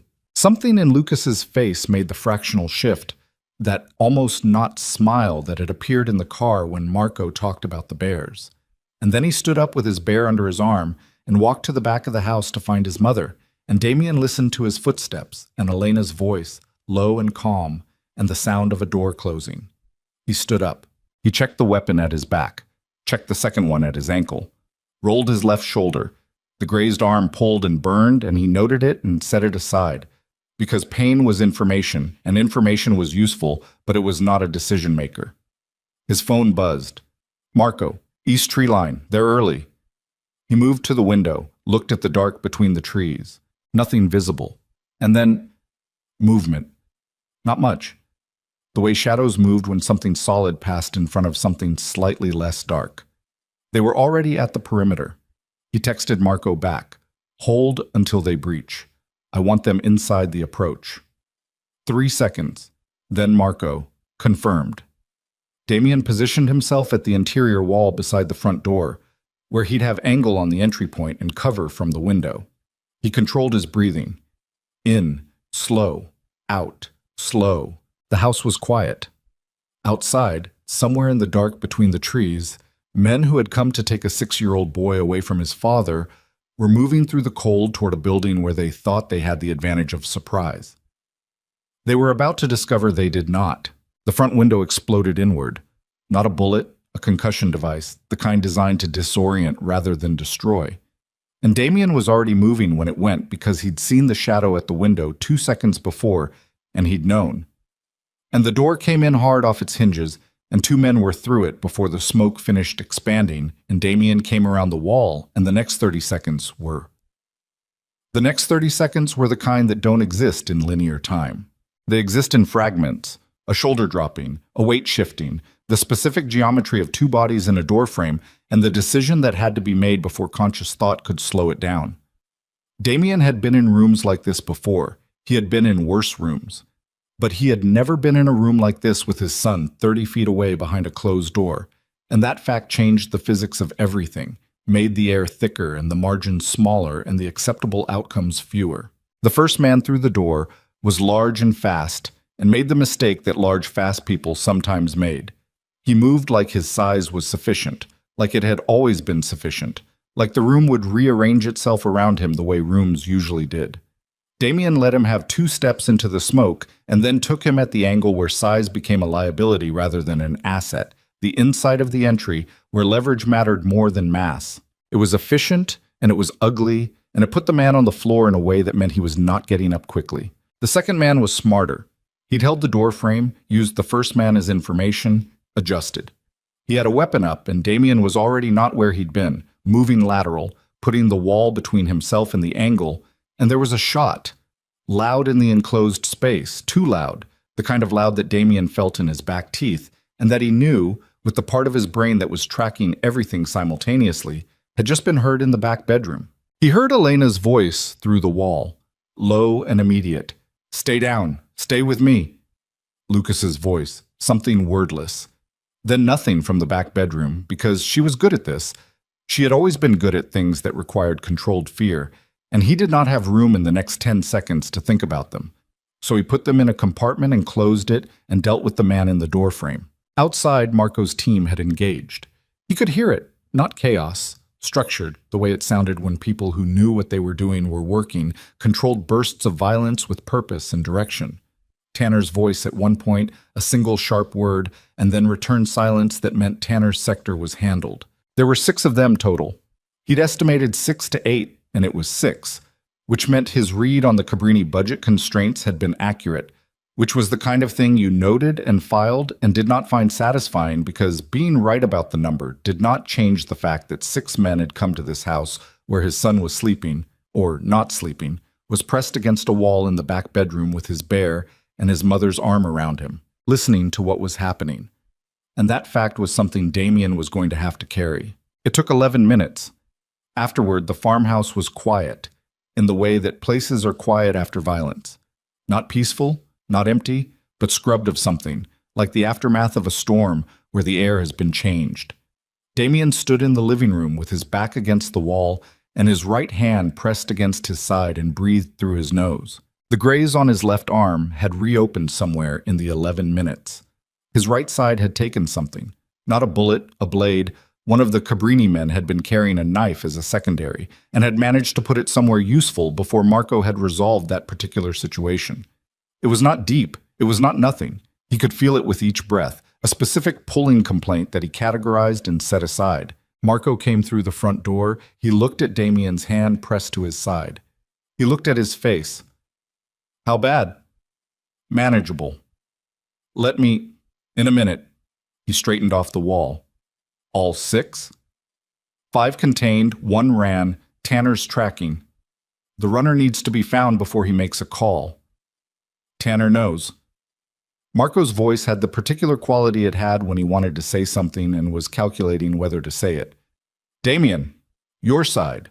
"In a minute," he said again, and walked down the hall to the back bedroom. He knocked.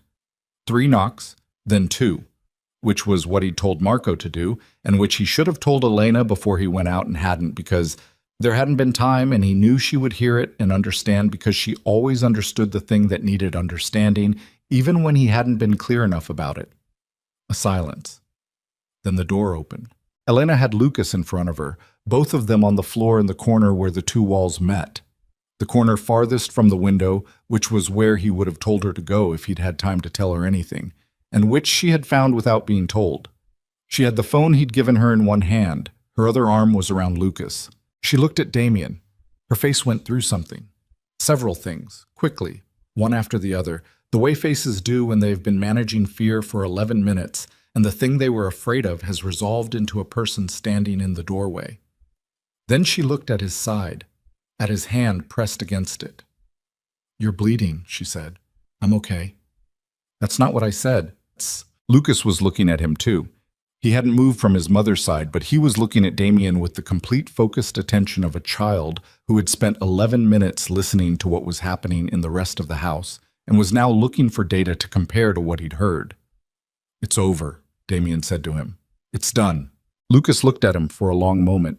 Then he stood up, still holding the bear, and crossed the small room and did something that Damien had not anticipated and was not structurally prepared for. He put his arms around Damien's waist carefully, on the left side away from where the hand was pressed, and held on with the quiet matter-of-fact solidity of a child who had made a decision. Damien did not move for a moment.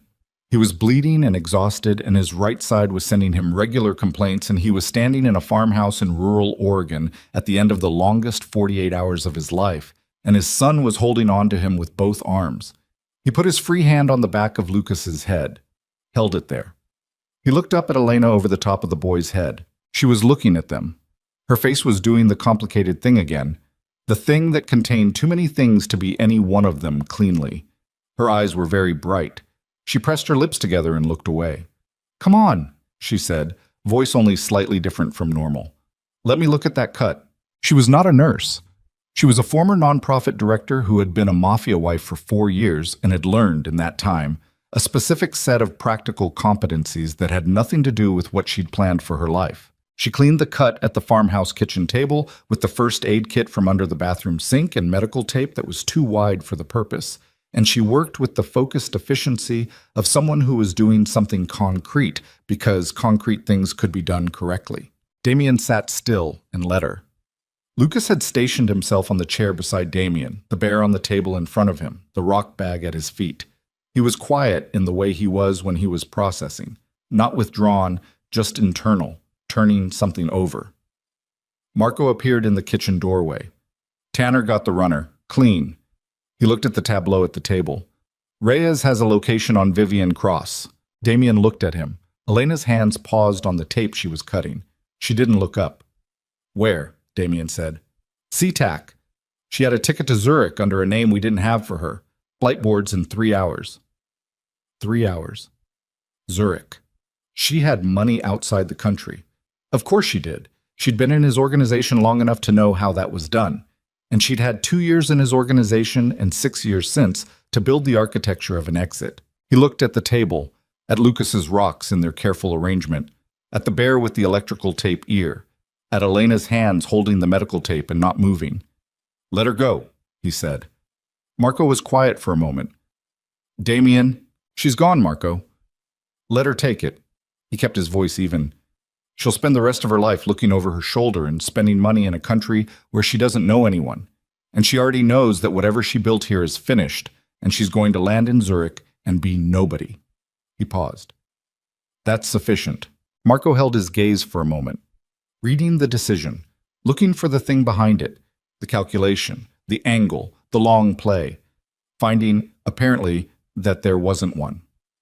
"Okay," he said, and withdrew. Elena finished taping the cut. She smoothed the edge of the tape with her thumb without looking at him, and then set her hands in her lap and looked at them. Lucas picked up the quartzite rock, the Oregon one. He turned it in his fingers. "Is it really finished?" he asked. Same factual tone. "Yes," Damien said. "Will they come back?" "No." Lucas looked at the rock. "How do you know?" "Because what they came for is no longer something they can use." He said it carefully, finding words that were true without requiring translation. "They wanted to hurt me by hurting you, and now enough people know that trying that costs more than it gains. So no, they won't come back." Lucas processed this with his usual thoroughness. "Okay," he said. He put the rock back in the line. Outside, the first gray edge of dawn was starting to separate the tree line from the sky, barely, just the suggestion of coming light. The kitchen smelled like coffee that Elena had put on at some point during all of this. Because Elena put coffee on, it was what she did when situations needed managing, and she could not manage them directly. The same mug with the chip in the handle had somehow made the move from her house to the farmhouse in the bag she'd packed, which he noticed and did not say anything about. He was going to carry that detail for a long time. "You need to sleep," Elena told him. To Damien, not Lucas, though it applied equally to both. "I'm fine." "You've been awake for 36 hours, you've been shot twice in 2 days, and you just—" She stopped, assembled the rest of the sentence differently. "You need to sleep. The couch is not going to aggravate whatever's happening on your right side. Go lie down." He looked at her. "Lucas and I are going to be right here," she said. Her voice was even and practical, and underneath it was something else. Something that was choosing to be practical because practical was possible right now. "Go lie down." He went. He didn't sleep immediately. He lay on the couch that had seen better decades with his arm over his eyes and listened to the sound of the kitchen. Elena's voice and Lucas's voice, low and intermittent, the specific cadence of a mother and child in the early morning, the way they talked to each other when nobody else was present. He couldn't make out the words. He didn't try. He just listened to the sound of it, the texture of it, the extraordinary, ordinary fact of it, and felt the accumulated weight of 6 years do something, not lift, because that was not how these things worked. It did not lift, but shift, redistribute, become something that a person could potentially carry without being destroyed by it. He slept. He woke to pale mid-morning light and Lucas sitting in the armchair across from the couch, reading his marine invertebrates book with the bear propped against his knee. Lucas looked up when Damien moved. "You slept for 4 hours," he said. "How long have you been there?" "A while." He looked back at his book, then up again. "Mom's on the porch. She said not to wake you up, but that I could sit in here." Damien sat up slowly, his side pulled, his arm pulled. He breathed through it. "Are you hungry?" Lucas asked. "Yes." "There's eggs. Mom found eggs in the refrigerator. She said someone stocked it." He paused. "The eggs are from a real farm. She could tell from the yolks." Damien looked at his son for a moment in the pale mid-morning light, the ordinary, specific, irreplaceable reality of him. The book, and the bear, and the rock bag at his feet, and the way he delivered information as though its accuracy was the primary thing, because for him it was. "Lucas," he said. The boy looked up. "I'm sorry I wasn't there." He said it without preamble, without architecture, without the careful framing he'd been constructing and deconstructing in his head for 2 days. Just the thing itself. For the 6 years. I know there's not a way to undo that. And I know you don't know me well enough yet to know if what I'm saying means anything. But I need you to know I'm sorry.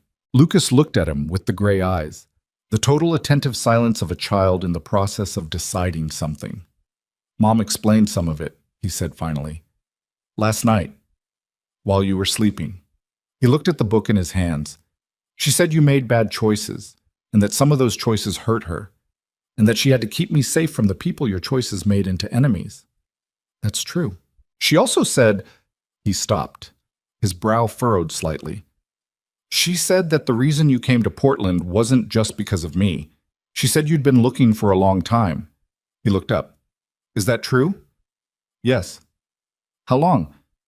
6 years. Lucas absorbed this. "The whole time I was alive."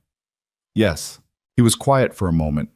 The book was closed now, held in both hands, the bear leaning against his knee. "I thought about it last night," he said. "While we were in the room, I had a lot of time to think." A pause. "I decided I don't want to be angry at you. It takes a lot of energy to be angry, and you were in there."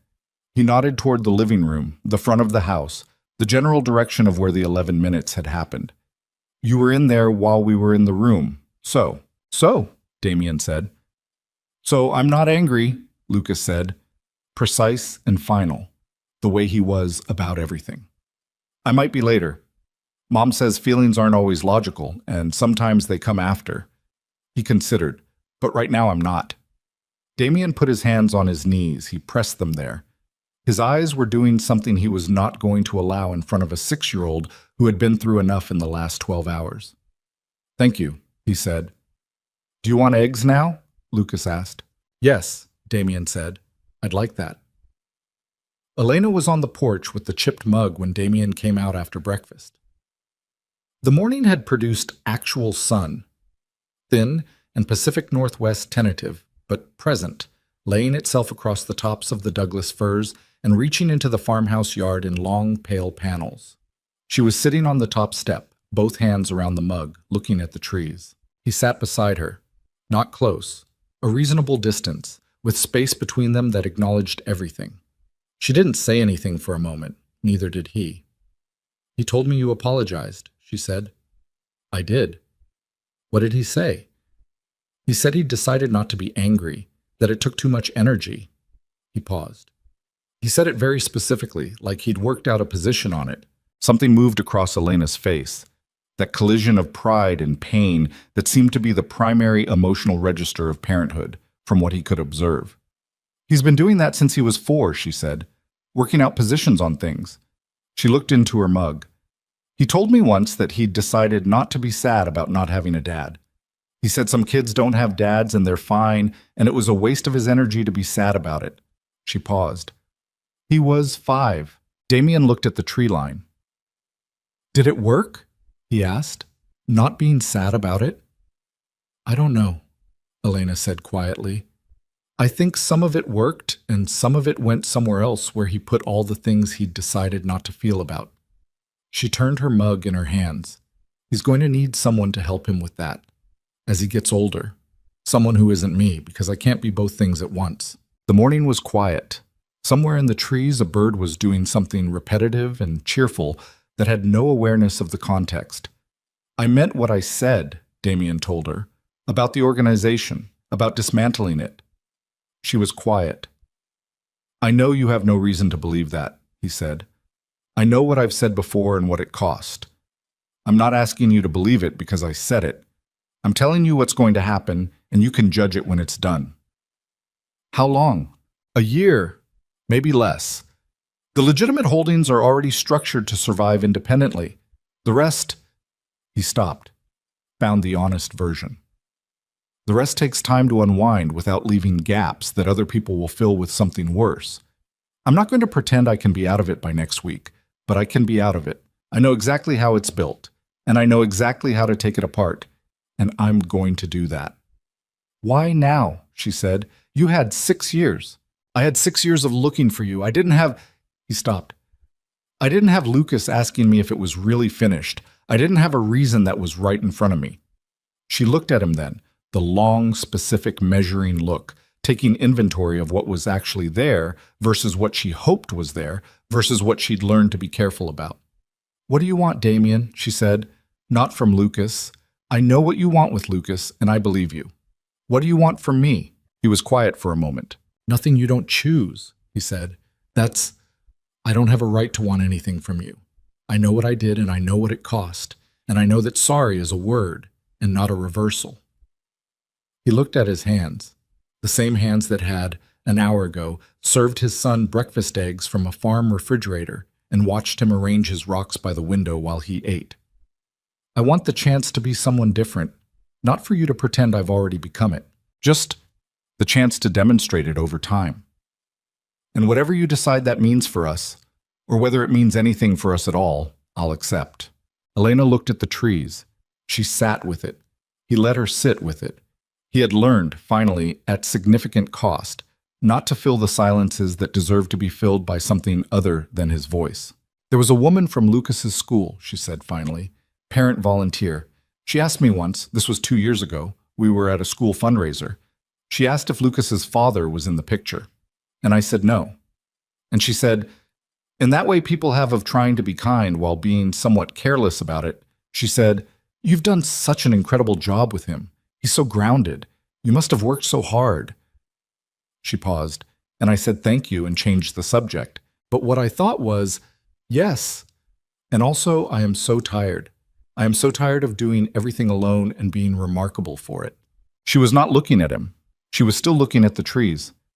I don't want to be remarkable for it anymore, she said. I want to be ordinary. I want to complain about something small to someone who cares. I want there to be someone else who notices when Lucas is worrying about something he won't say. I want... She stopped, pressed her lips together. I want things I'm not ready to say out loud yet. Okay, Damien said. She looked at him. That's all you're going to say? You told me what you wanted. I'm not going to talk over it. She looked at him for a long moment, and something, not the wall coming down, not anything as dramatic or as clean as that, but the quality of the wall changing, becoming something more permeable, more provisional, shifted. I'm not forgiving you today, she said. I know. I'm not saying what comes next. I know, but I'm not... She stopped. I'm not closing it. She looked back at the trees. That's what I'm saying. I'm not closing the door. He thought about a door in a penthouse on the Upper East Side, closing quietly while he stayed where he was. He thought about 6 years of that sound replaying in the particular silence of 4 a.m. in a Connecticut mansion while he drank scotch and looked at a room he wouldn't change. I know, he said. Thank you. The sun moved in the trees. The porch was quiet. Inside, Lucas's voice carried through the door, talking to someone. Himself, or the bear, or Marco, who had apparently been recruited to hear about the categorization system in detail. Damien heard Marco say, with the patient tone of a man who had renegotiated his entire understanding of his job description in the past 24 hours. So the ones from outside Oregon get a different section? Lucas's response was earnest and extensive. Elena heard it. The corner of her mouth moved. She didn't try to contain it. Damien watched her not contain it and felt something in his chest do something that he was not going to characterize out loud because some things deserved to be quiet. He looked at the tree line and breathed the cold morning air and let himself carefully, like a man testing weight on ice that might or might not hold, exist in the present moment without excavating the past or engineering the future. Just this. Just the porch and the sun, in the firs and the sound of his son explaining geology to a man who had once neutralized a threat in 3 seconds and was now being educated about quartzite. It lasted about 4 minutes before his phone buzzed. He looked at it. Reyes. He stood and stepped off the porch, giving it the distance that it required, and answered. Cabrini's Chicago leadership is calling for de-escalation, Reyes said. Word traveled fast about last night. They're putting out contact through the usual channels. They want a sit-down, terms of disengagement. I'm not sitting down with anyone from Cabrini. They know that. They're not asking for a meeting. They're asking for a message. Specifically, they want to know what it costs to make this go away permanently. Damien looked at the trees. At the firs standing in the morning sun, old and dense and completely indifferent to the conversations happening in front of them. Tell them it doesn't cost anything, he said. Tell them the Romano organization will not be seeking retaliation for last night. Tell them if they keep their people out of Oregon and away from anyone connected to my family, this ends here. He paused. And tell them the Romano organization is in the process of dissolution. Tell them by this time next year there will be nothing left to negotiate with, and anyone who tries to make a claim on territory or assets before that process is complete will be dealing with something significantly worse than last night. A pause. You're dissolving the organization. Yes. Can I ask what changed? He looked at the porch, at Elena, who had heard him step off and was now looking out at the trees herself, the mug in her hands, the morning light doing something to the particular quality of her expression that he was not going to describe because he did not have the right words for it, and suspected he never would. Everything, he said. Everything changed. He hung up and stood in the yard for a moment, the phone in his hand, the sun on his face, the sound of Marco learning about Pacific Northwest geology coming through the farmhouse door. He thought about a note in a white envelope with a positive pregnancy test and 6 words. He thought about a man on his knees on a cafe floor. He thought about the door.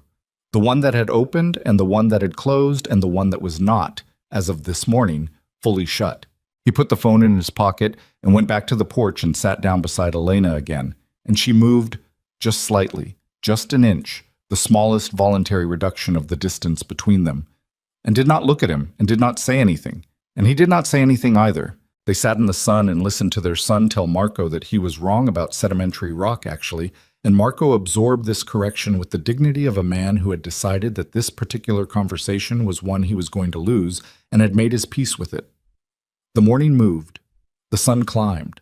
The firs stood in their old patient rows. There was a great deal still ahead.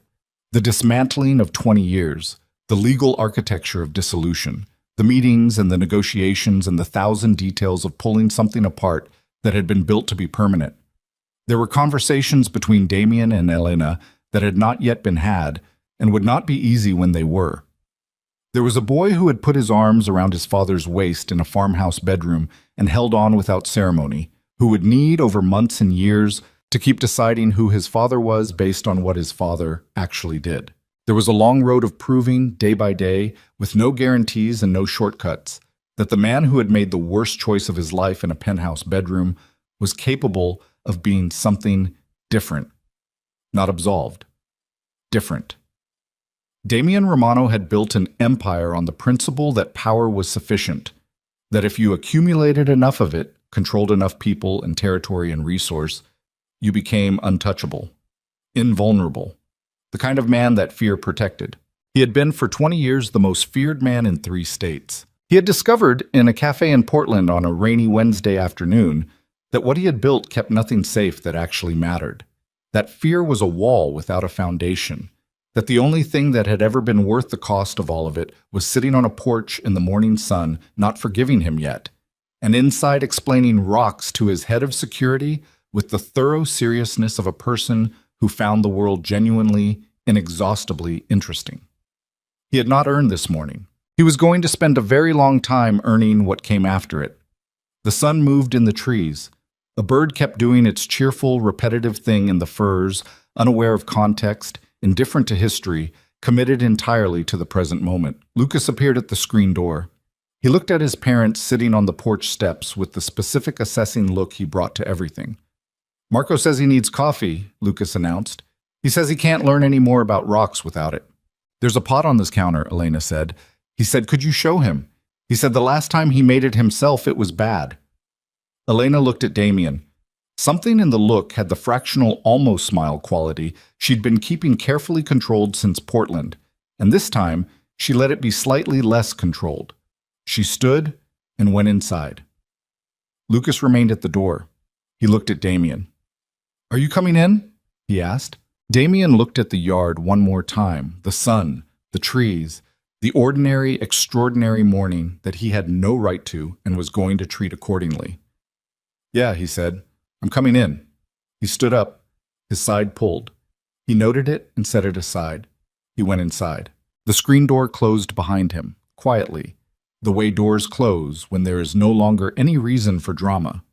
Just the ordinary sound of a man coming home to something he had nearly destroyed and had not, and the work that began now, and the long, patient road of becoming someone worth the morning that had been given to him. The door closed. The bird kept singing. The sun held.